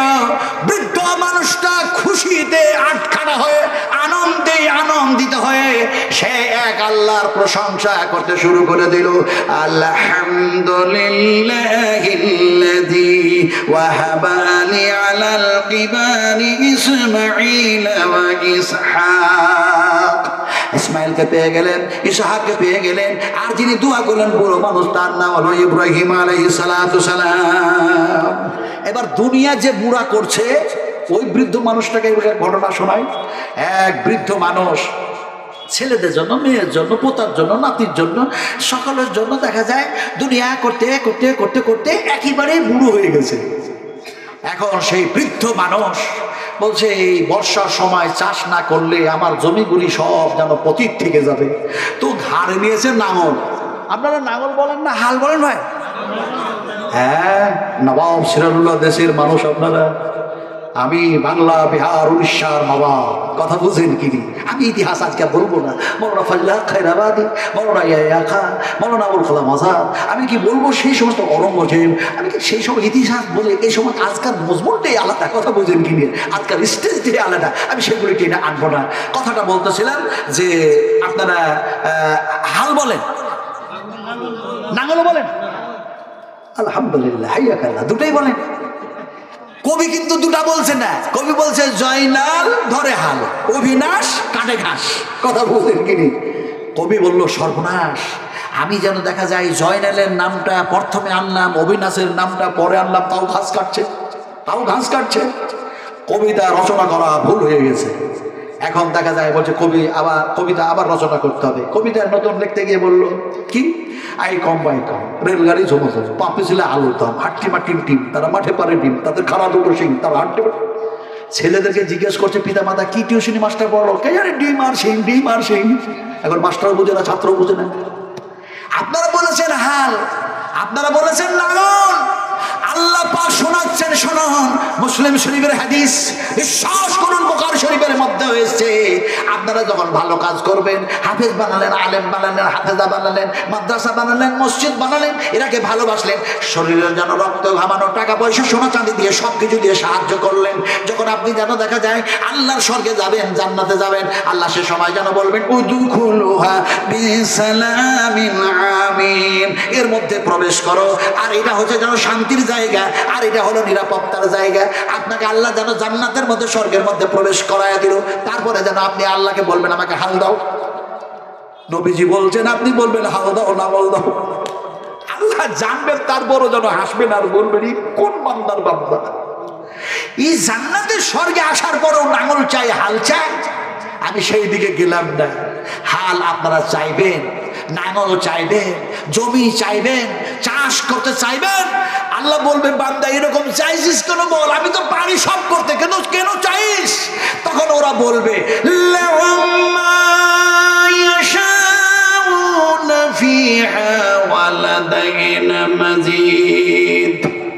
ওরা যেন বলবে আল্লাহ তোমার ওয়াদা আছে, তুমি বলেছো এই স্বর্গে আসার পরে যা চাইবে আমি সব দিয়ে দেবো, ওয়ালা দেই না মাজিদ, এর চাইতে বেশি, তার মানে আমি আল্লাহ দেখা দেব। সুবহানাল্লাহ বললেন না? এটার জন্য সুবহানাল্লাহ। ইনশাআল্লাহ আমি যদি কখনো আসি এর বিস্তারিত আলোচনা বিশ্লেষণ করবো ইনশাআল্লাহ। এখন দেখা যায় ওই যে নাতি পোতার জন্য, ছেলে মেয়ের জন্য যে বুড়ো দুনিয়া করছে, ও ঘাড়ে এখন নাঙল নিয়েছে আর দুইটা গরু নিয়েছে। ওই গরুর যেন দেখা যায় ঘাড়ে যেন জোয়াল দিয়েছে, যে মাঠে নিয়ে যাচ্ছে বর্ষার সময়। এখন হাল বোয়াচ্ছে, চাষ করছে। চাষ করতে করতে করতে শরীরে কাঁটা টাটা লেগে একাকার, মাটি টাটি লেগে একাকার, আর কপালের ঘামগুলো যেন হাতে পুছে আর বলে আহ আহ আহ, আমার কি ছেলে নেই, আমার কি মেয়ে নেই, আমার কি আত্মীয় স্বজন নেই, আমার কি কেউ নেই? যারা আছে তাদের জন্য এত কষ্ট করে দুনিয়া করছি, এই চাষবাস করছি, তারা কি আমার খবর নেবেন না? তারা কি আমার খবর নেবেন না? তার মানে আমার জন্য কি কেউ একটু খাবার নিয়ে আসবে না? এই মনে মনে মনে ভেবে হালবা অবস্থায় পিছন দিকে তাকায়া দেখে যে কেউ এসছে কিনা। দেখছি ছেলেও নেই, মেয়েও নেই, তার আত্মীয় স্বজন, তার খবর কেউ নেই। বুড়ো মানুষ যেন হাল বোয়াচ্ছে কষ্ট করে, কষ্ট করে হাল বোয়াচ্ছে। এমন সময় বুড়ো বলে আয়, যাদের জন্য দুনিয়া করছি তারা আমার খবর নেই না, আমি তাদের জন্য মরি আর এত কষ্ট করি। আবার যেন পিছন থেকে চেয়ে দেখে, দেখি তো এবার কেউ এসছে নাকি। দেখে এক সুন্দরী, এক রূপসী, এক তরুণী, এক যুবতী, এক মহিলা যেন দাঁড়ায়া। বৃদ্ধ মানুষটা বলেন, তুমি তো আমার কেউ না, তুমি তো আমার রিলেটিভের মধ্যে কেউ না, আমার বংশের মধ্যে কেউ না, তুমি এখানে দাঁড়িয়ে দাঁড়িয়ে কি দেখো মহিলা? সুন্দরী যুবতী নারী মেয়েটা বলে, ও বুড়ো, তোর দুনিয়া করা দেখি, দুনিয়া করা। বয়স হয়ে গেছে, এখনো দুনিয়া করো, দুনিয়া করো, আল্লাহ বলে ভুলে গিয়েছো, দুনিয়া করো, তোমার দুনিয়া করা দেখছি। বুড়ো মানুষের রাগ হয় খুব। রাগ হলে কি করবেন আপনারা? এই রাগ হলে কি করবেন? হায় হায় হায়, লাঠি সেটা বাড়ি করবেন নাকি? নবীজি বললেন, যদি রাগ হয়, যদি রাগ হয়ে যায়, তাহলে দেখা যায় উজু করে নাও, সুন্দর করে উজু করে নাও। এরপরে যদি রাগ কন্ট্রোল না হয়, তাহলে পরে এমনি করে যেন দেখা যায় পানি পান করে নাও। এরপরেও যদি দেখা যায় রাগ কন্ট্রোল না হয়ে যায়, তাহলে তোমরা যেন মাটির মানুষ, মাটিতেই শুয়ে যাও, আর নাফাজাফা করতে পারবে না। আল্লাহ পাক কি বললেন? ওয়াল কাদিমিনাল গায়দা ওয়াল আফিআনিন নাস ওয়াল্লাহু ইউহিব্বুল মুহসিনিন। যারা রাগ কন্ট্রোল করে, মানুষকে ক্ষমা করে, নিশ্চয়ই তারা ভালো মানুষ, আমি আল্লাহ তারাকে মহব্বত করি। সুবহানাল্লাহ। কিন্তু বুড়ো মানুষটা রাগ দেখাইয়া হাল টাল ছেড়ে দিয়ে হাতের কাটা টাটাগুলো পানিতে ধুয়ে ওই মহিলার কাছে গেছে, গিয়ে বলে, এই সুন্দরী রূপসী, তুমি আমার দুনিয়া করা দেখো, তুমি আমার প্রতি এত তোমার মায়া। তো বুড়ো বলছে, তুমি যখন মায়া দেখে আমার দুনিয়া করা দেখছো দাঁড়িয়ে দাঁড়িয়ে, আমি বিয়ে করবো তোমাকে। হায় হায় হায় হায়, এমনি তো মরে দুনিয়া করতে গিয়ে, এখন বুড়ো বলছে আমি তোমাকে বিয়ে করবো। সুন্দরী রূপসী তরুণী মহিলা বলছে, দেখো তুমি যদি আমরা বিয়ে করো, আমি বিয়ে করতে রাজি আছি, কিন্তু চলো কাজের কাছে চলো। সে বিয়ে করাবে, আমি বিয়ে করে নেবো, তুমি বিয়ে করে নেবে, দুনিয়া আরো ভালো করে করবে। দেখেন না মানুষ দুনিয়া ভালো করে করছে। মোচ সাদা হয়ে গেছে, দাড়ি সাদা হয়ে গেছে, মাথার চুল সাদা হয়ে গেছে, তারপরে যেন কালো কালো কি যেন লাগাচ্ছে না, কি কি লাগাচ্ছে না, কলপ। হ্যাঁ ঠিক, কলপ। এখন কলপ টলপ লাগাইয়া স্ত্রী সামনে গেছে, বলে দেখো আমি কেমন যুবক। কিন্তু স্ত্রী তো ভালো করে জানে তুমি সেকেন্ডের যুবক, ও ভালো করে জানে, খামাখা ধোকা দেয়।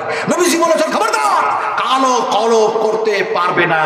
যদি আমি নবীর সুন্নাত আদায় করো, তাহলে মেহেন্দি কালার দাড়িতে মাথাতে লাগাও, আমি নবীর সুন্নাত আদায় হয়ে যাবে। সেটা যদি না করো, তোমার দাড়ি যত পাকবে আল্লাহ পাক তোমার সম্মান বাড়ায় দেবে। আর শুধু দুনিয়াবি সম্মান নয়, এক একটি যেন দাড়িতে আল্লাহ পাক এক একটা নূর কিয়ামতের মাথায় দান করবে। সুবহানাল্লাহ।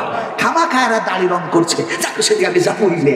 আমার ভাইরা, এখন দেখা যায় বললো চলো কাজীর কাছে চলো। কাজীর কাছে গেছে, কাজী বললো কি করতে এসছো তোমরা? একজন বুড়ো আর একজন সুন্দরী রূপসী তরুণী, এসছো কেন? তো বুড়ো বলছে, আমি একে বিয়ে করব, তুমি আমার ওর সাথে আমার বিয়ে পড়িয়ে দাও।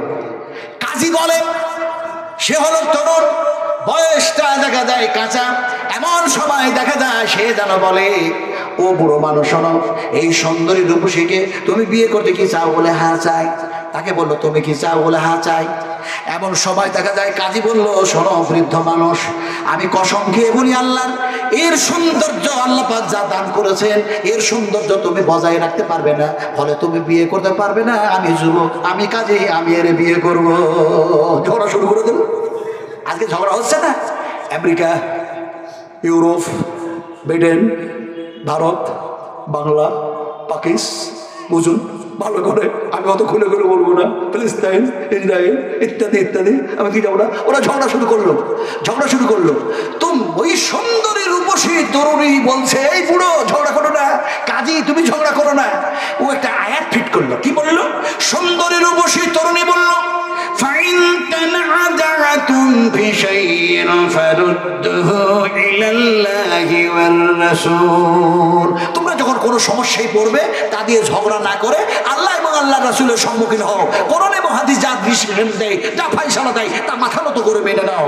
ও বুড়ো, ঝগড়া করো না। তামাজাকে মানে ঝগড়া করো না। সুন্দরী রূপসী তরুণী বলছে, ঝগড়া না করে চলো ফয়সালা করতে যাবো।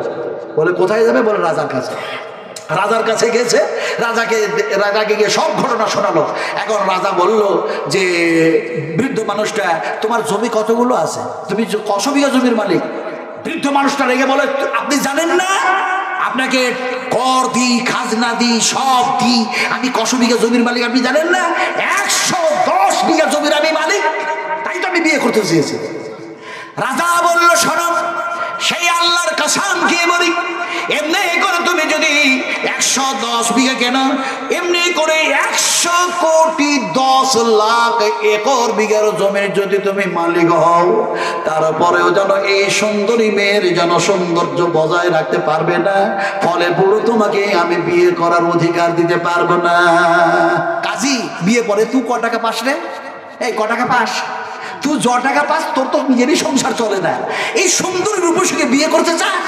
আমি রাজা, আমার মালের অভাব নয়, আমি বিয়ে করব। হায় হায়, কি যেন সমস্যা। রাজা বলে আমি বিয়ে করব, এমনি করে দেখা যায় কাজী বলে আমি বিয়ে করব, চাষি যেন বৃদ্ধ মানুষ বলে আমি বিয়ে করব। এখন সেই সুন্দরী রূপসী তরুণী বলল, তোমরা ঝগড়া না করে এক কাজ করো, তোমরা যখন আমারে বিয়ে করতে চাইছো আমি বিয়ে করব, তবে শর্ত হলো এটাই, আমি ছুটতে শুরু করলাম, তোমরা আমার পেছনে দৌড়াও, তোমাদের তিনজনের মধ্যে যে আগে আমাকে প্রথমে ধরে নেবে কথা দিচ্ছি আমি তারে বিয়ে করে নেব। এখন সুন্দরী রূপসী তরুণী যুবতী ছুটতে শুরু করলো, এরা যেন দেখা যায় তার পিছনে দৌড়াতে লাগলো। দৌড়াতে দৌড়াতে দৌড়াতে রাজার তো আর কাজ করা অভ্যাস নাই, কেমনে যেন হুটুপুটু করে লেগে গেল পায়ে একটু কাপড়, উচটকে পড়লো মুখের ভরে। এমনি করে দেখা যায় সঙ্গে সঙ্গে পড়ার সাথে সাথে কলিজা ফেটে গেল, নাক দিয়ে কান দিয়ে রক্ত আসতে লাগলো। মালিকুল মউত আসলো, রাজার জান কবজ করে নিয়ে চলে গেল। ওর বিয়ে করার শখ শেষ। কথা বুঝেন কিনা? আছে দুইজন। এখন বৃদ্ধ মানুষ বলছে অত সহজে হার মানবো না, চাষ করে করে ছোট্টবেলা থেকে কাজ করে করে স্ট্রং হয়ে আছি, অত তাড়াতাড়ি হার মানবো না। এ যেন ওই কাজের চেয়ে বেশি জনে ছুটতে গেছে, আলে কেমনে করে যে পাটা লাগলো, মুখের ভারে সেও যেন পড়লো। মালিকুল মউত আসলো, তারও জানটা কবজ করে নিয়ে চলে গেল। এখন কাজী তরুণ এ যেন ছুটতে আছে, সেকেন্ডের মধ্যে সে সুন্দরী রূপসী তরুণী পর্বতের উপরে চেপে বলে এখনো ধরতে পারো না, শর্ত আছে ধরা, দুইজন শেষ হলো, তুমি এখনো ধরতে পারো না। এখন এই যুবক কাজী এখন দেখা যায় পর্বতের উপরে তাকে ধরার জন্য চেপেছে, সেকেন্ডের মধ্যে সুন্দরী রূপসী তরুণী পর্বত থেকে নিচে এসছে, বলে এখনো ধরতে পারো না। এমন সময় যুবক পাহাড়ের ওপর থেকে ঝাঁপ দিয়েছে ধরার জন্য। একই খেলা, একই সিন ঘটে গেল। মালিকুল মউত আসলো, তারও জানটা কবজ করে নিয়ে চলে গেল। সুন্দরী রূপসী তরুণী মহিলা সেই সময় যেন বলতে শুরু করলো, আনা দুনিয়া, আনা দুনিয়া, আনা দুনিয়া, আনা দুনিয়া, আমি হলাম দুনিয়া, আমি হলাম দুনিয়া, আমি সুন্দরী, আমি রূপসী, আমি তরুণী, আমি যুবতী। মহিলাদের মতো আল্লাহ পাক তারাকে যেমন সৌন্দর্য দান করেছেন, তেমনি করে দুনিয়াটাকে আল্লাহ পাক সুন্দর করে সাজায়া দিয়েছেন। এত সুন্দর করে সাজায়া দিয়েছেন, কাউরে মনে হয় না দুনিয়া ছেড়ে কবরে চলে যায়, কাউরে মনে হয় না যে দুনিয়া ছেড়ে দিব। দুনিয়া করতে করতে করতে করতে দুনিয়া করেই যায়। ফলে যেন আমি হলাম দুনিয়া, যেন সুন্দর থেকে সুন্দর, ভালো থেকে ভালো।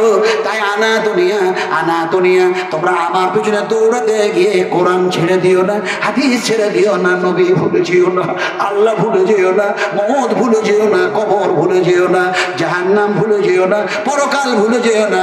আনা দুনিয়া, আনা দুনিয়া, আমি হলাম দুনিয়া। আল্লাহ পাক বলেন, ওমা হাযিহিল হায়াতুদ দুনিয়া ইল্লা লাহু ওয়া লাইবুন। খবরদার! আল্লাহ পাক এবার সতর্ক করছেন, এক্সাম্পল দিয়ে বুঝালাম, আর আল্লাহ যেন সতর্ক করছেন, খবরদার তোমরা দুনিয়ার মধ্যে গাফেল হয়ে গিয়ে তোমরা যদি এমনি করে আমার সংবিধানের উল্টো চলো, তাহলে তোমার থাকার জায়গা হবে জান্নাত।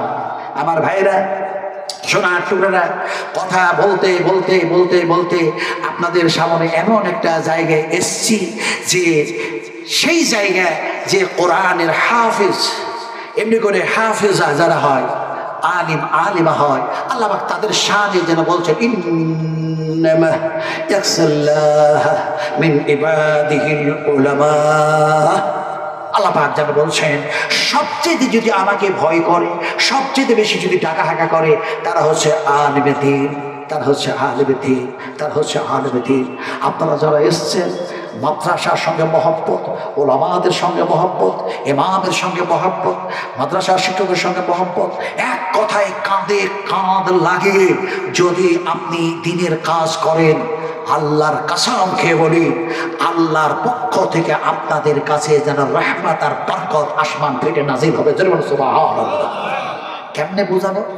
এমনি করে বুঝায়, একদিন যেন বিশ্বনবী মুহাম্মদ রাসূলুল্লাহ সাল্লাল্লাহু আলাইহি সাল্লামের অর্ধাঙ্গিনী, তার মানে আমাদের মা, মুমিনদের মা, তিনি যখন দেখা যায় এই দুনিয়া থেকে পরকাল গমন করছেন, ইহকাল থেকে পরকাল গমন করছেন, মৃত্যুবরণ করেছেন, সাহাবা کرام রাদিয়াল্লাহু তাআলা আনহুরা মসজিদে নববিয়ার মধ্যে কান্না করছেন, কান্না ক্রন্দনে যারা ভেঙে পড়েছে।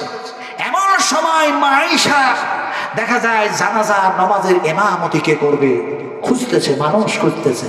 আরে অনেক দামি দামি মানুষ আছে, অনেক ভালো ভালো মানুষ আছে, অনেক জ্ঞানী জ্ঞানী মানুষ আছে, অনেক শিক্ষিত মানুষ আছে, অনেক যেন দেখা যায় উত্তম মানুষ আছে, কিন্তু দেখা যায় যারে খুঁজছেন সে যাতে দেখা যায় একজন যেন এমনি করে কোরআনের হাফেজ হয়, যেন এমনি করে হাদিসের হাফেজ হয়। সেই মানুষটা কোথায়? অনেক সেই সময় সাহাবা کرامরা বড় বড় সাহাবী আছেন, হযরত আনাস আছেন, হযরত আব্দুর রহমান বিন আউফ আছেন, হযরত এমনি করে দেখা যায় যায়েদ বিন সামিত আছেন, হযরত যেন এমনি করে দেখা যায় মাসউদ আছেন, বড় বড় সাহাবী আছেন। তারপরও দেখা যায় হাদিসের যেন বড় হাফেজ কে আছে তারে খুঁজো। খুঁজতে খুঁজতে খুঁজতে গিয়ে ওই মসজিদে নববীর এক কোণে দেখা যায় এমন একজন তলবা, এমন একজন তালিবুল ইলম, সে যেন দেখা যায় তার মাথাটা মুখমণ্ডলটা হাঁটুর মধ্যে ভরে দিয়ে সে যেন ডুকরে ডুকরে কাঁদতেছে, বলে নবীজি আপনি আমাকে ছেড়ে আমাদেরকে ছেড়ে চলে গিয়েছেন, জান্নাতের মধ্যে শুয়ে আছেন। আর দেখা যায় এমনি করে আমাদের মা উম্মাহাতুল মুমিনিন মা আয়েশা মা মা বলে ডাকলেও যেন দেখা যায় মনের মধ্যে তৃপ্তি হবে। কিন্তু মা যদি চলে যায় বার মা মা বলে কেমনে মনের মধ্যে তৃপ্তি দেব?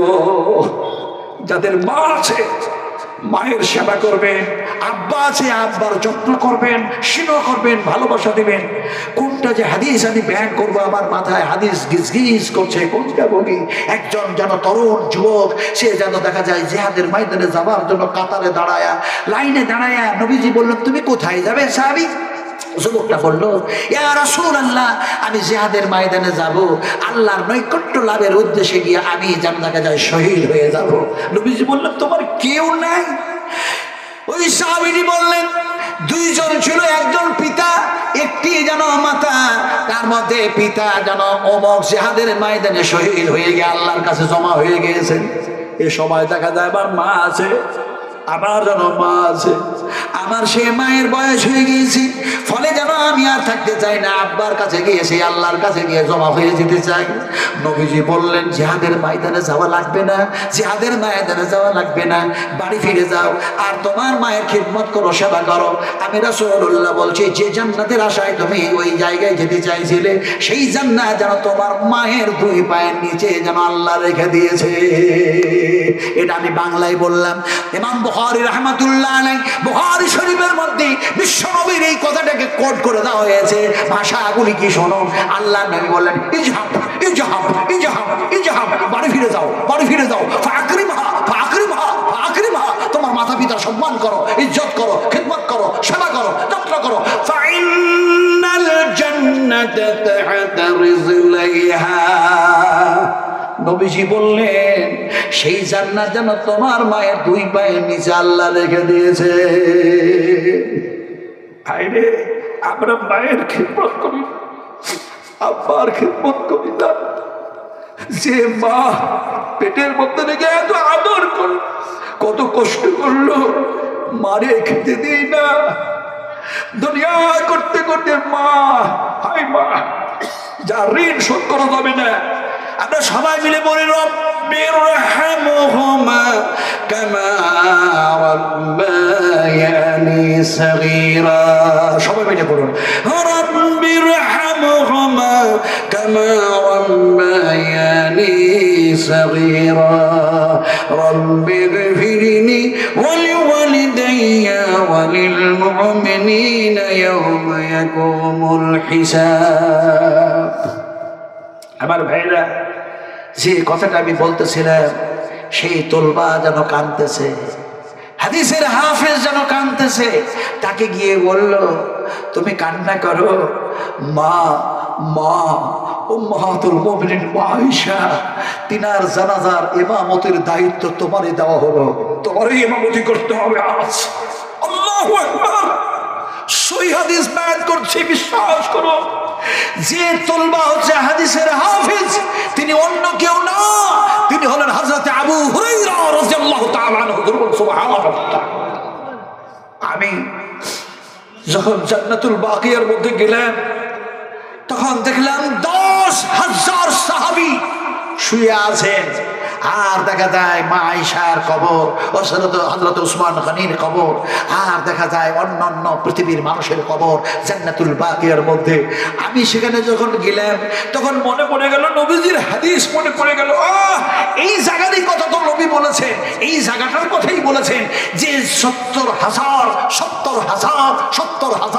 এই জান্নাতুল বাকিয়া থেকে মানুষগুলি বেহিসাব জান্নাতে চলে যাবে। সুবহানাল্লাহ। কান্না করে বলেছিলাম, আল্লাহ এই জান্নাতুল বাকিয়ার মধ্যে 70,000 মানুষ যদি বেহিসাব জান্নাতে যায়, তার মধ্যে তুমি একজন আমাকে গণ্য করে নাও।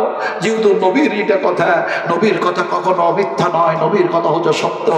কথা বলতেছিলাম আমার ভাইয়েরা, হযরত আবু হুরায়রা উঠলেন, আরে তিনি হাফেজে হাদিস, দেখা যায় উঠলেন। আসার পর সব সারিবদ্ধ হয়ে দাঁড়িয়ে আছে। মা আয়েশা সিদ্দিকা রাদিয়াল্লাহু তাআলা আনহা জানাজার নামাজের ইমামতি করার জন্য তিনি সামনে, তিনি আর যেন ঠোঁট নড়ছে না, তিনি পড়তে পারছেন, এরকম এক অবস্থা হয়ে গেছে। হযরত আবু হুরায়রা রাদিয়াল্লাহু তাআলা আনহু দেখা যায় তিনি জানাজার নামাজ পড়ালেন, ইমামতি তিনি যেন করলেন। আপনাদের ছোট্ট করে বলি, মুক্তাসার আলোচনা, সংক্ষিপ্ত আলোচনা, লম্বা করব না। এখন দেখা যায় হযরত আবু হুরায়রা তিনি হাফেজে হাদিস, দেখা যায় হাদিসের তিনি হাফেজ ছিলেন। সমস্ত সাহাবীদের চাইতে যেন আবু হুরায়রার হাদিস সবচেয়ে বেশি মুখস্থ ঠোঁটস্থ ছিল। আজকে যদি জানাজার নামাজ পড়াবার প্রয়োজন পড়ে, আজকে যদি মসজিদে ইমামতি করার প্রয়োজন পড়ে, তাহলে একজন হাফেজের দরকার আছে, একজন যেন আলেমের দরকার আছে। আর হাফেজ আর আলেমের যদি দরকার থাকে, মাদ্রাসার প্রয়োজন আছে না নাই বলতে হবে। আছে না নাই? আছে না নাই? জোরে বলি না রে তাকবীর, আরো জোরে বলি না রে তাকবীর। কথা বলতেছিলাম, আজ দেখা যায় মাদ্রাসার দরকার আছে, প্রয়োজন আছে, শিক্ষা প্রতিষ্ঠানের প্রয়োজন আছে। এরপরেও দেখা যায় কেমনি এই মাদ্রাসাগুলি অচল হয়ে যায়।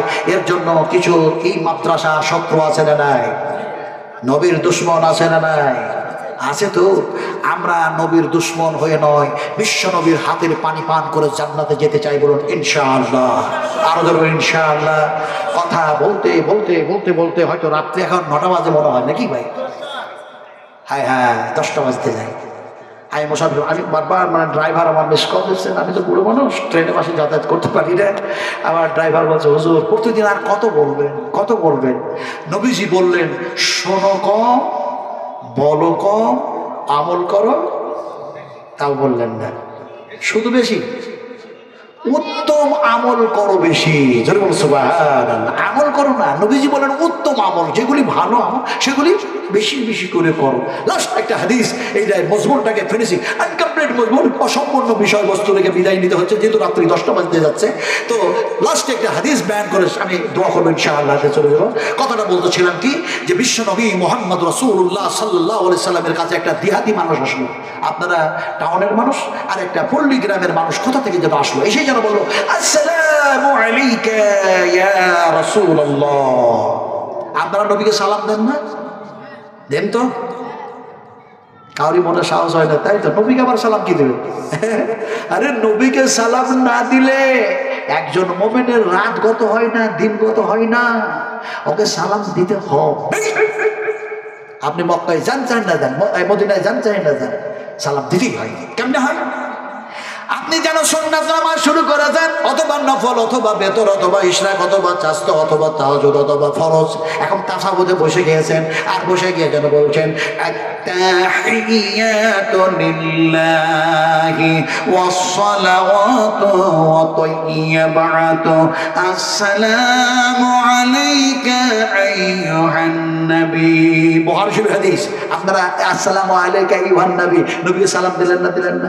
এই দিলেন না দিলেন না? তাহলে এখন সবাই বললেন না কেন আর নবীকে সালাম দিয়ে চিন্তায় পড়ে গেলাম, তাই তো? এই সমস্ত বিদআতি হাদিসি কথা বলে না, কোন কোথা থেকে সব হাদিসগুলো বলো?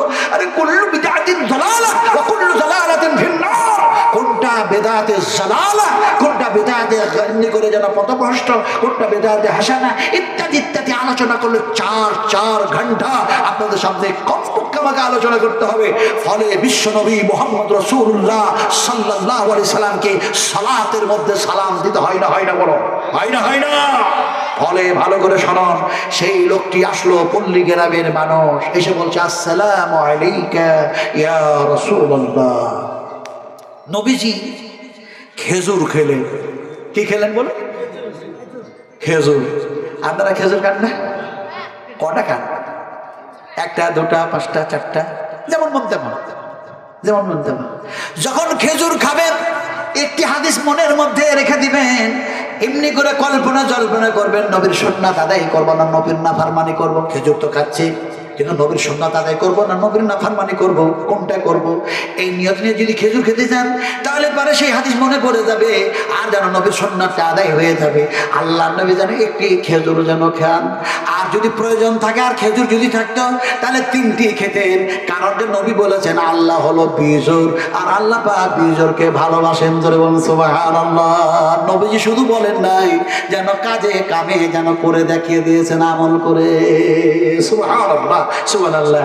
এখন খেজুর খেলেন, আর খাওয়ার পর রাসূল আকরাম সাল্লাল্লাহু আলাইহি সাল্লাম শাহাদাতের আঙুলটা এটা যেন চুষলেন, লেলানিগুলি আসছে, এ দিয়ে কি হয় কি হয় ডাক্তারদেরকে জিজ্ঞেস করবেন, নবীজি বলে দিয়েছেন। যাক, আমি সেদিকে আর যাচ্ছি না। এখন দেখা যায় বিশ্বনবী মুহাম্মদ রাসূলুল্লাহ সাল্লাল্লাহু আলাইহি সাল্লাম খাবার খাওয়ার পর তিনি একটা দোয়া পড়লেন। দোয়াটা কি বললেন? ইমাম বুখারী রাহমাতুল্লাহ আলাইহি বুখারী শরীফের মধ্যে সেই দোয়াটাকে নিয়ে এসেছেন। আমি শোনায় দিই এমনি করে, যেন এই নবীজি দোয়া পড়লেন, আলহামদুলিল্লাহি হামদান কাসীরান তাইয়্যিবান মুবারাকান ফি গায়রা মাগফিয়ান ওয়ালা মুওয়াদ্দিয়ান ওয়ালা মুস্তাগনান আনহু রাব্বানা। আপনাদের এই দোয়া তো জানা আছে?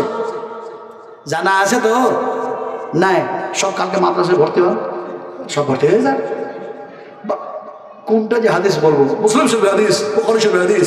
হাদিসের রাবী যিনি বর্ণনা করছেন, বয়ান করছেন, তার নাম হলো বারা ইবনে আযাব রাদিয়াল্লাহু তাআলা আনহু। তিনি নবীর কাছে বসে আছেন। নবীজি হাতটাকে ধরলেন আর হাত ধরে বললেন, বারা ইবনে আযাব, তোমাকে এমন একটা দোয়া শেখায় দিব না যেটা তুমি ঘুমাবার পূর্বে পড়ে নেবে, আর যদি তোমার ঘুমের ঘরে আল্লাহ মওত দিয়ে দেয়, আমি রাসূলুল্লাহ বলছি ইসলামের ভিত্তিতে মওত হয়ে যাবে। সুবহানাল্লাহ। যেহেতু ঘুমের ঘরে তুমি তওবা করার সুযোগ পাবে না, কলমা পড়ার সুযোগ পাবে না, আল্লাহকে ডাকা হাঁকার সুযোগ পাবে না, ফলে যেন দোয়াটা যেন পড়ে শুয়ে যাবে। এখন বারা ইবনে আযাব বললেন, নবীজি আমি যে দোয়াটা পড়ে শুয়ে যাব, আর যদি আল্লাহ পাক ঘুমের ঘরে মওত দিয়ে দেয়, তাহলে পরে আমার যেন ইসলামের ফিতরাতে মওত হবে, সেই দোয়াটা কি আপনি দয়া করে দিন, আমার জন্য বড় উপহার হয়ে যাবে। নবীজি যেন বলতে শুরু করলেন, আল্লাহুম্মা নাফসি ইলাইকা ওয়াজহাতু ওয়াজহি ইলাইকা ওয়া ফাওয়াজতু আমরি ইলাইকা ওয়া আলজাতু জাহরি ইলাইকা রাগবাতান ওয়া রাহবাতান ইলাইকা লা মালজা ওয়া লা মানজা মিনকা ইল্লা ইলাইকা আল্লাহুম্মা আমানতু বিকিতাবিকাল্লাযী আনজালতা ওয়া বিনাবিয়িকাল্লাযী আরসালতা। এটা পড়ি তো। হায় হায় হায় হায়, আজকে আমরা কোথায়? আজকে আমরা কোথায়?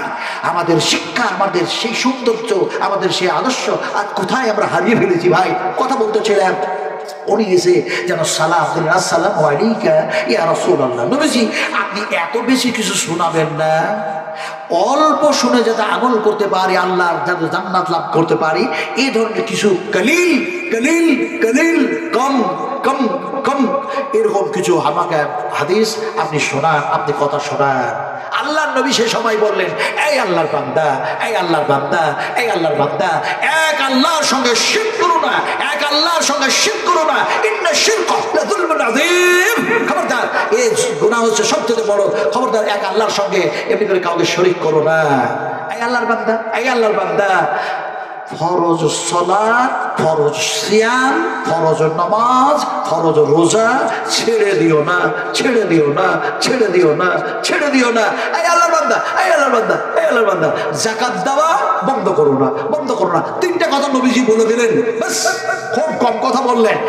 আর সেই মানুষটা, পল্লী গ্রামের মানুষটা শোনার সঙ্গে সঙ্গে বললেন, আল্লাহ আল্লাহ আল্লাহ আল্লাহি, আমি এক আল্লাহর কসমকে বলি ইয়া রাসূলুল্লাহ, আপনি যতটা বললেন তার কমও করব না, তার বেশিও করব না, তার কিঞ্চিত পরিমাণ কম করব না, তার কিঞ্চিত পরিমাণ বেশি করব না। কসম খেয়ে নবীর সঙ্গে কথা বলে লোকটা বিদায় নিচ্ছে। সাহাবায়ে কেরামরা সেখানে যারা বসেছিলেন লক্ষ্য করলেন সাহাবীদের দিকে, আর নবী বললেন, ও আমার সাহাবীরা, ওই মানুষটার দিকে চেয়ে দেখো, ওই মানুষটার দিকে চেয়ে দেখো, ওই মানুষটার দিকে চেয়ে দেখো, যে মানুষটি কসম খেলো আর বললো এর কমও করবো না, বেশিও করবো না। নবীজি, আমি রাসূলুল্লাহ বলছি এই লোকটা হলো জান্নাতি।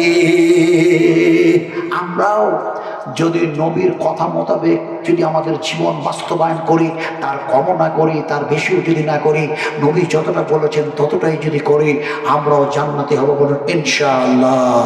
আরো বলবো ইনশাআল্লাহ। আপনাদের কাছে বলতে চাইলাম, শুনি কম, বলবো কম, আমল করবো বেশি, উত্তম আমল করবো বেশি, বলি ইনশাআল্লাহ।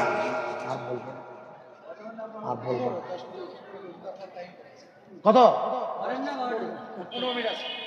10টা 15, আরো 15 মিনিট আছে, 11টা, আরো বেড়ে গেল, 12টা পর্যন্ত। কত বোঝেন কিনে আবার ভাইরা?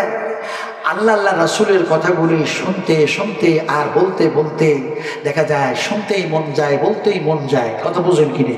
তবে কেউ উঠবো না আমরা, আমি মুসাফির মানুষ, আপনাদের জন্য দোয়া করব। দোয়া জানেন তো, দোয়া মুসাফিররা করলে সে দোয়া আল্লাহর দরবারে কবুল হয়। আমি বলছি, নবী বলেছেন, নবী বলছেন 3 শ্রেণীর মানুষের দোয়া কবুল হয়। একটা হচ্ছে মাজলুম, একটা হচ্ছে মুসাফির, একটা পিতামাতা। পিতামাতা এমনি করে মাজলুম, এমনি করে যেন মুসাফির। তা আমি তো আনা মুসাফির মানুষ, মুসাফির মানুষ, মেহমান মানুষ আপনাদের কাছে, আর আপনারা হচ্ছেন মিজবান, মিজবান এখানকার স্থানীয় মানুষ। যাক আলহামদুলিল্লাহ, দোয়া নিয়ে যাবেন। কথাটা বলতেছিলাম যে দোয়াটা আমি দেব, সে দোয়াটা আপনাদেরকে দিব এইভাবে। একজন ভাই ওই হাফেজ সাহেবের হাতে, ওই 2জন হাফেজের হাতে 500 টাকা দিয়েছে না? হ্যাঁ দিয়েছে না? 500 টাকা দিয়েছেন। উনি চান যে হুজুর আমার জন্য দোয়া দেন। আপনাদের সকলের জন্য দোয়া দিচ্ছি, যে দোয়াটা ইমাম বুখারী রাহমাতুল্লাহ আলাইহি বুখারী শরীফের মধ্যে কোট করে দিয়েছেন। আর রাসূল করিম সাল্লাল্লাহু আলাইহি ওয়াসাল্লামের কাছে কেউ যদি দুম্বা, ছাগল, ওট, দুধ, খেজুর, সোনা, এই টাকা পয়সা এইগুলি যদি যখন হাদিয়া পাঠাতেন, রাসূল সেই দোয়াটা দিতেন। কিন্তু নবী তো নাই। নবীজি বলেছেন আমার পরে, আমার পরে, আমার পরে ওয়ারাসাতুল আম্বিয়া, ওয়ারাসাতুল আম্বিয়া, আমার ওয়ারিস, আমার ওয়ারিস, সে সমস্ত আলেমে দ্বীন, আলেমে দ্বীন যারা ইসলামের উপরে, দ্বীনের উপরে, তাওহীদের উপরে কোরআন নিয়ে রিসার্চ আর গবেষণা করে মানুষের কাছে সেই এক আল্লাহর কথা বলে, নবীর কথা বলে। রাসূলুল্লাহ বলেছেন ওরা আমার ওয়ারিস, ওরা আমার ওয়ারিস। ফলে তারাই দোয়াটা দেবে। ফলে সেই দোয়াটা আমি বলবো, আপনারা শুধু আমিন আমিন করতে থাকুন। নবীজি দোয়া দিলেন, আমি সেই দোয়াটা দিচ্ছি। আল্লাহুম্মা আকসিল, আল্লাহুম্মা আকসিল, আল্লাহুম্মা আকসিল, আল্লাহুম্মা আকসিল মালাহু, মালাহু, মালাহু, মালাহু, ওয়া ওয়ালাদাহু, ওয়া ওয়ালাদাহু, ওয়া ওয়ালাদাহু, ওয়া ওয়ালাদাহু, ওয়া বারিক লাহু, ওয়া বারিক লাহু, ওয়া বারিক লাহু ফীমা আতাইতাহু, ফি মানে মধ্যে, আতাইতাহু এর পূর্বে যা যা তুমি আল্লাহ এদেরকে দিয়েছো ওগুলির মধ্যে আরো আরো আরো বরকত দিয়ে দাও। ধরুন আমিন, আরো ধরুন আমিন। বিশ্ব নবীর দোয়া ছিল এই দোয়া। কথাটা বলতেছিলাম আমি মুসাফির মানুষ, যদিও বলছেন যে আপনার 10টা 15 পর্যন্ত সময় আছে, আমি কিন্তু জানতাম না যে 10টা 15 পর্যন্ত, মনে ভাবছিলাম যে 10টা পর্যন্ত। তো যাই, আপনাদের সামনে এখন শুরু করব। এতক্ষণ পর্যন্ত যা বললেন 10টা পর্যন্ত, কথা বুঝেন কি নেই? এবার আপনাদেরকে বলবো যে কোরআন বিশ্ব মানবের জন্য আল্লাহ পাক নাজিল করলেন এই কোরআন কয়টা? যেহেতু হাফেজে কোরআন, যার জন্য আমার বিষয়বস্তু আজকে এইটাই। কথা বুঝেন কিনা? কোরআন কয়টা? একটা না অনেক? অনেক কোরআন তো। হায় হায় হায়, দেখতে মনে হয় প্রেসে, লাইব্রেরিতে, মসজিদে, মাদ্রাসায়, আর দেখা যায় বাড়িতে বাড়িতে অসংখ্য কোরআন, কিন্তু কোরআন হচ্ছে একটি। আছে কোথায়? বলো, আছে কোথায়? লাহে মাহফুজ। লাহে মাহফুজ আছে কোথায়? নবীজি বললেন লাহে মাহফুজ আছে কোথায় শোনো, আমি নবীজি যেন তোমাদের বলে দিই, আমার উম্মতেরা শোনো ভালো করে। এমন সময় নবীজি বললেন এই দেখো যেন কাবা, এই বেতুল হারাম, এই কাবার যেন দেখা যায় জায়গাটা হচ্ছে গোটা পৃথিবীর যেন মধ্যস্থল, একেবারে মিডিল। সমস্ত যেন দেখা যায় সমীক্ষাকারীরা সমীক্ষা করে করে সেটাই যেন বলেছে। এখন নবীজি বললেন এটা হলো মিডিল, গোটা পৃথিবীর যে দিক থেকে মাপ শুরু করবে এটাই যেন মিডিলে দাঁড়াবে কাবা। কাবার সামনাসামনি যেন আসমানে একখানি যেন দেখা যায় আর একটি মসজিদ আছে, আর একটি যেন আল্লাহর ঘর আছে, যে মসজিদে ইবাদত করে ফেরেশতারা, সেই মসজিদের নাম হলো কি? বাইতুল মামুর। বাইতুল মামুর। নবীজি বললেন এমনি করে এখানে বাইতুল্লাহ কাবা জমিনে, আর কাবার সামনাসামনি যেন দেখা যায় যেন বাইতুল মামুর। বাইতুল মামুরের সোজাসুজি সামনাসামনি দেখা যায় যেন এমনি করে দেখা যায় সিদরাতুল মুনতাহা, এমনি করে দেখা যায় সিদরাতুল মুনতাহার সামনাসামনি দেখা যায় যেন আরশে আজিম। তারপরে দেখা যায় এমনি করে দেখা যায় লাওহে মাহফুজ, যে জায়গায় দেখা যায় একটি কোরআন রাখা হয়েছে। জরুর সুবহানাল্লাহ, আর জরুর সুবহানাল্লাহ। এখন দেখা যায় কোরআন হলো একটি, আল্লাহ কয়টা? মনে হচ্ছে জানেই নেই, না জানার ঢং করছেন নাকি? একটু জোরে বলুন, না শব্দ করছেন আপনারা? আল্লাহ কয়টা? এখন কোরআন হলো একটি, আল্লাহ হলো একজন। আচ্ছা নবী মুহাম্মদ সাল্লাল্লাহু আলাইহি ওয়াসাল্লাম কয়টা? একটা। দেখুন কি অবস্থা। আল্লাহ যেমন একজন, কোরআন যেমন একটি। কোরআন মুহাম্মদ সাল্লাল্লাহু আলাইহি ওয়াসাল্লাম যার উপরে কোরআন নাযিল হলো, নবী যেন সাইয়্যিদুল মুরসালিন, তিনিও যেন একজন। এদিকে যেন মাগরিবের ফরজ নামাজ যেন বিজোর না জোর? কিছুই বলে না। এই ফজরের ফরজ নামাজ জোর না বিজোর? মাগরিবের আর বেতন নামাজগুলি জোর না বিজোর? আমি অত লম্বা বজ করবো না, সময় যেন একটা আছে, নইলে কখন বলতে বলতে 12টা বেশি যেতেও পারে। কথা বুঝেন কি আবার ভাইয়েরা? এখন দেখা যায় আল্লাহ হলেন একজন, কোরআন হলো একটি কোরআন, আর মুহাম্মদ সাল্লাল্লাহু আলাইহি সাল্লাম যেন তিনি হলেন একজন। এবার আপনাদের বুঝতে চাই বাংলার মানুষ, এমন এক আল্লাহ, এমন এক আল্লাহ যার নাম হলো অনেক। কোরআন এমন একটি কোরআন, কোরআনের নাম যেন অনেক। মুহাম্মদ সাল্লাল্লাহু আলাইহি সাল্লাম একজন, মুহাম্মদ সাল্লাল্লাহু আলাইহি সাল্লামের নাম যেন অনেক। আল্লাহকে বলা হয় ইয়া আল্লাহ, ইয়া রহমান, ইয়া রহিম, ইয়া মালিক, ইয়া কুদ্দুস, ইয়া সালাম, ইয়া মুমিন, ইয়া মুহাইমিন, ইয়া আজিজ, ইয়া জব্বার, ইয়া মুতাকাব্বির, ইয়া খালিক, ইয়া বারে। এমনি করে অগণিত নাম দেখা যায় আল্লাহ সুবহানাহু ওয়া তাআলা যেন সেবাদি নাম, একটার পর একটা, একটার পর একটা। এমনি দেখা যায় 116টা, এমনি দেখা যায় 114টা, ইত্যাদি ইত্যাদি। কিন্তু আল্লাহ সুবহানাহু ওয়া তাআলার নাম অসংখ্য আছে। সেই আল্লাহ হলো একজন। কোরআন যেমন একটি কোরআন, কোরআনের নাম যেন অনেক নাম আছে। কোরআনের নাম হলো কোরআন, কোরআনের নাম হলো ফুরকান, কোরআনের নাম হলো কোরআনুল হাকিম, কোরআনের নাম হলো কোরআনুল মাজিদ, কোরআনের নাম হলো কোরআন শরীফ, কোরআনের নাম হলো এমনি করে কোরআনুল কারীম। কোরআনের নাম যেন অনেক নাম দেওয়া হয়েছে, এছাড়াও আরো অনেক নাম যেন আছে।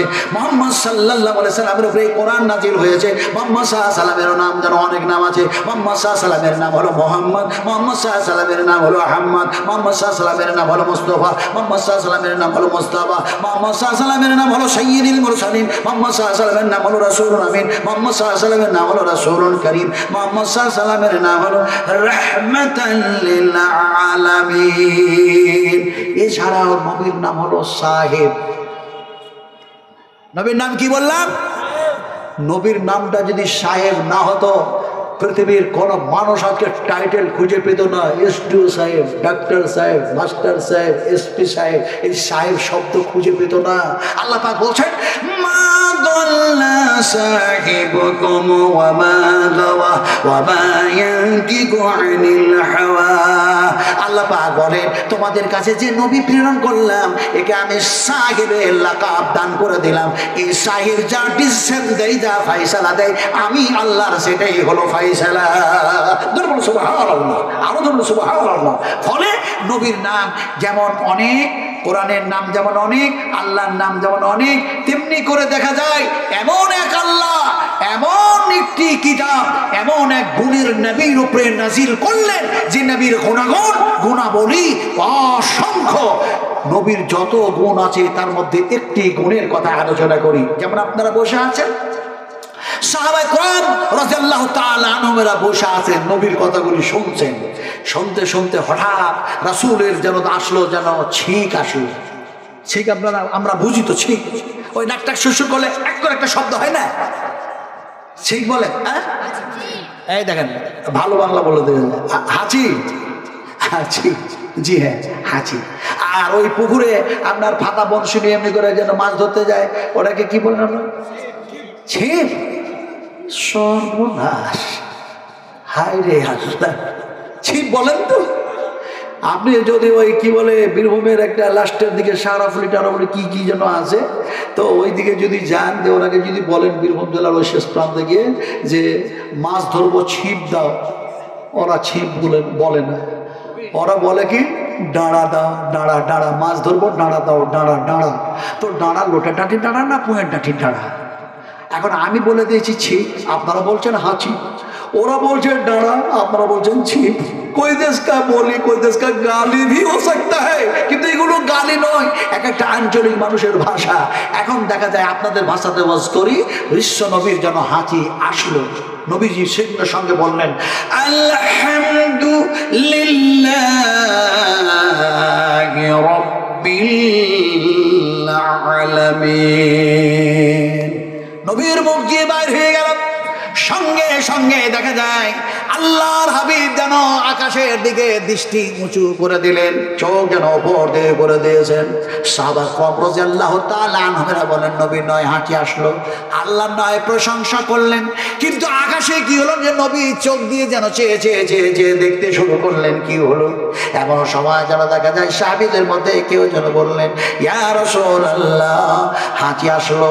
আল্লাহর প্রশংসা করলেন, এক আল্লাহর প্রশংসা করার পর আকাশের দিকে কেন চেয়ে চেয়ে দেখছিলেন, দৃষ্টি আপনি নিচু করেছেন। এখন আপনারা জানতে চাই আকাশে কি হয়েছে যে আপনি আকাশের দিকে চেয়ে দেখতেছিলেন। নবীজি বললেন আমি যে সময় আলহামদুলিল্লাহ বললাম, আল্লাহর প্রশংসা করলাম, সেই সময় দিকে আকাশে এক যেন বিকট যেন শব্দ হয়ে গেল, বিকট যেন একটা আওয়াজ হয়েছে। সেই শব্দটা কিসের হলো তা তো আমি জানি না, কিন্তু আমার সেই কানের মধ্যে সেই আওয়াজটা সুরভিনভাবে আল্লাহ পাক পৌঁছায় দিয়েছেন। আমি থাকতে না পেরে আকাশের দিকে চেয়ে চেয়ে দেখতে লাগলাম। সাহাবীরা বলেন ইয়া রাসূলুল্লাহ, আকাশের মধ্যে সেই বিকট শব্দটা কিসের আপনি কি জানাবেন না? সেই ব্যাপারে আমাদেরকে একটু অবগত করিয়ে দিবেন না? নবীজি বললেন অপেক্ষা করো, অপেক্ষা করো, অপেক্ষা করো। আমার দোস্ত যেন জিবরিল আসবেন, আমার রফিক যেন আসবেন, আল্লাহ পাক নিশ্চয় তোমাদের প্রশ্নের উত্তর আমার কাছে পৌঁছায় দিবেন, তোমাদের জানায়া দেব। সত্যিকারে হযরত জিবরিল আসলেন। হযরত জিবরিল আলাইহিস সালাতু সালাম সেই জায়গা বললেন আসসালামু আলাইকা ইয়া রাসূলুল্লাহ। সালাম দিচ্ছেন এমন একজনকে, তিনি হচ্ছেন সাইয়্যিদুল মুরসালিন, খাদিমুন নবিয়্যিন, রাহমাতাল লিল আলামিন, মুহাম্মাদুর রাসূলুল্লাহ সাল্লাল্লাহু আলাইহি ওয়াসাল্লাম। আর যিনি সালাম দিচ্ছেন তিনি হচ্ছেন মালায়েকা, তিনি হলেন ফেরেশতাদের সবারই যেন লিডার, যার 600 খানা ডানা পরওয়ালা একজন যেন তিনি হচ্ছেন জিবরিল, তিনি যেন সালাম দিলেন।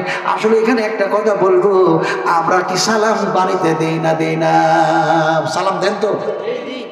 মাকে, আব্বাকে, স্ত্রীকে দেন না?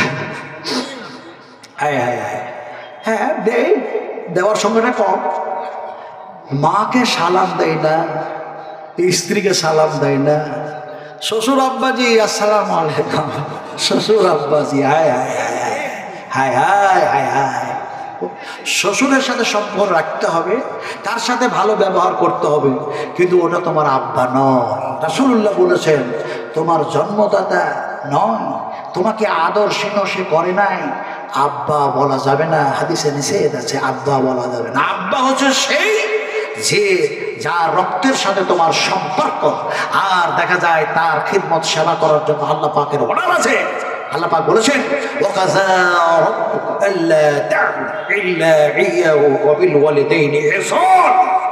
ফলে ওটা তোমার ওয়ালিদাইন নয়। শ্বশুর আব্বাজি কেমন আছেন? শাশুড়ি আম্মা ভালো আছেন? আর বুড়ো আর বুড়ি আব্বা মা এক ঘরে শুয়ে আছে, কত যে আপেল খায়, আঙ্গুর খায়, আরো কত কি করে, কত কি আনন্দ করে।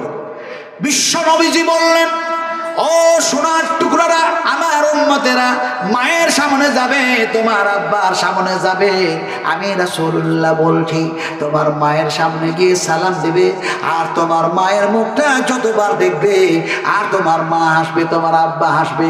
আমি রাসূলুল্লাহ বলছি, কবুলিয়াত মকবুলিয়াত যেন উমরা হজের সমান নাকি হয়ে যাবে। শাশুড়ির মুখ দেখলে হবে না, শ্বশুরের মুখ দেখলে হবে না। কোথায় আজ আমরা চলে গেছি, আমরা এত নাফরমান উম্মত হয়ে গেছি। হাই হাই, আমি আসলে ইনশাআল্লাহ সে কথা আলোচনা করব। সালাম দিলেন কে? নবীজিকে সালাম দিলেন কে? হযরত জিবরিল আলাইহিস সালাতু সালাম। আসসালামু আলাইকা ইয়া রাসূলুল্লাহ। নবীজি বললেন, হে আমার রফিক, হে আমার দোস্ত।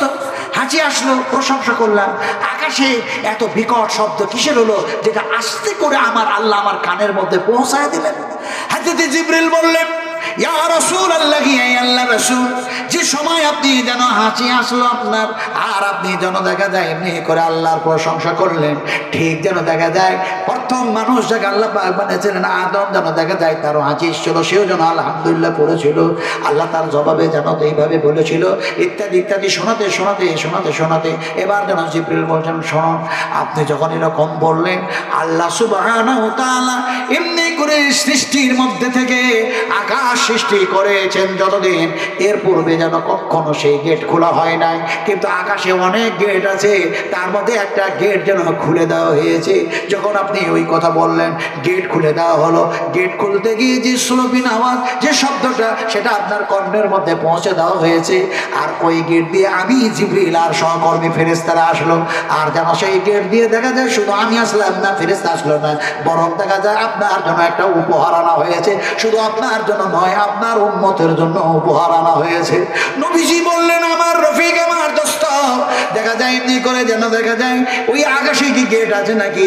এমন সময় জিবরিল বলেন, বাবুস সামাওয়াতি ওয়াল আরদ।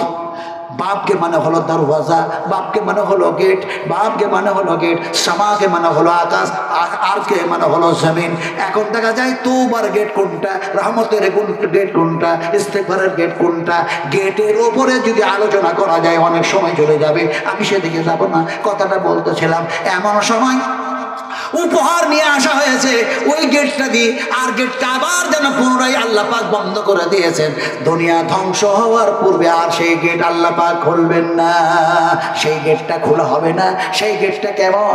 সূর্য যখন দেখা যায় পশ্চিম দিক থেকে উঠবে, পূর্ব গগনে যেন অস্তমিত হবে, তারপর ওই গেটে গিয়ে যেন মিশে যাবে। সব আজকে আমি আলোচনা করতে পারবো না। আমার শোনার কথা যেন বলতেছিলাম কি, এমন সময় বিশ্ব নবী মুহাম্মদ রাসূলুল্লাহ সাল্লাল্লাহু আলাইহি সাল্লাম বলেন, উপহারটা কি একটু শোনায় দাও। সেই সময় যেন হযরত জিবরিল বললেন, বিসমিল্লাহির রাহমানির রাহিম, আলহামদুলিল্লাহি রাব্বিল আলামিন। উপহার অন্য কিছু নয় নবীজি, এমনি করে জীবনে জিন্দেগিতে আপনার উম্মতেরা, আমরা ফেরেশতারা এমনি করে দেখা যায় নামাজ শুরু করলে, সালাত শুরু করলে সেটা দিয়ে শুরু করতে হবে, সেটার নাম হচ্ছে সূরা ফাতিহা। এই উপহার আপনার কাছে নিয়ে এসেছি। বিস্তারিত আলোচনায় না গিয়ে হযরত আবু বকর সিদ্দিক রাদিয়াল্লাহু তাআলা আনহুর কাছে যেন বিশ্বনবী মুহাম্মদ সাল্লাল্লাহু আলাইহি ওয়াসাল্লাম বলছেন, এই উপহার এসেছে আবু বকর, আবু বকর, আবু বকর।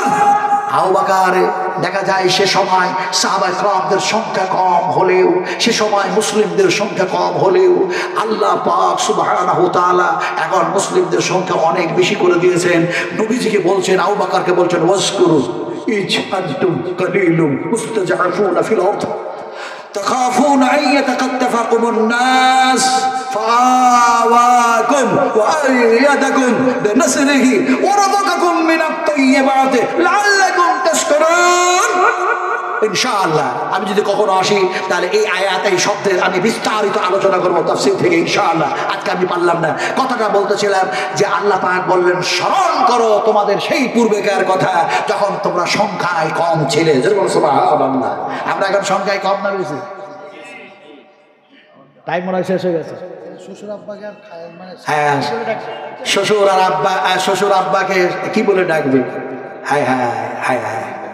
এখন দেখা যায় আমরা যারা বিয়ে করেছি, যারা বিয়ে করেন অযোগ্যতবা, হ্যাঁ, যারা বিয়ে করেছেন, তো স্ত্রীর বোনকে আপনারা কি বলেন?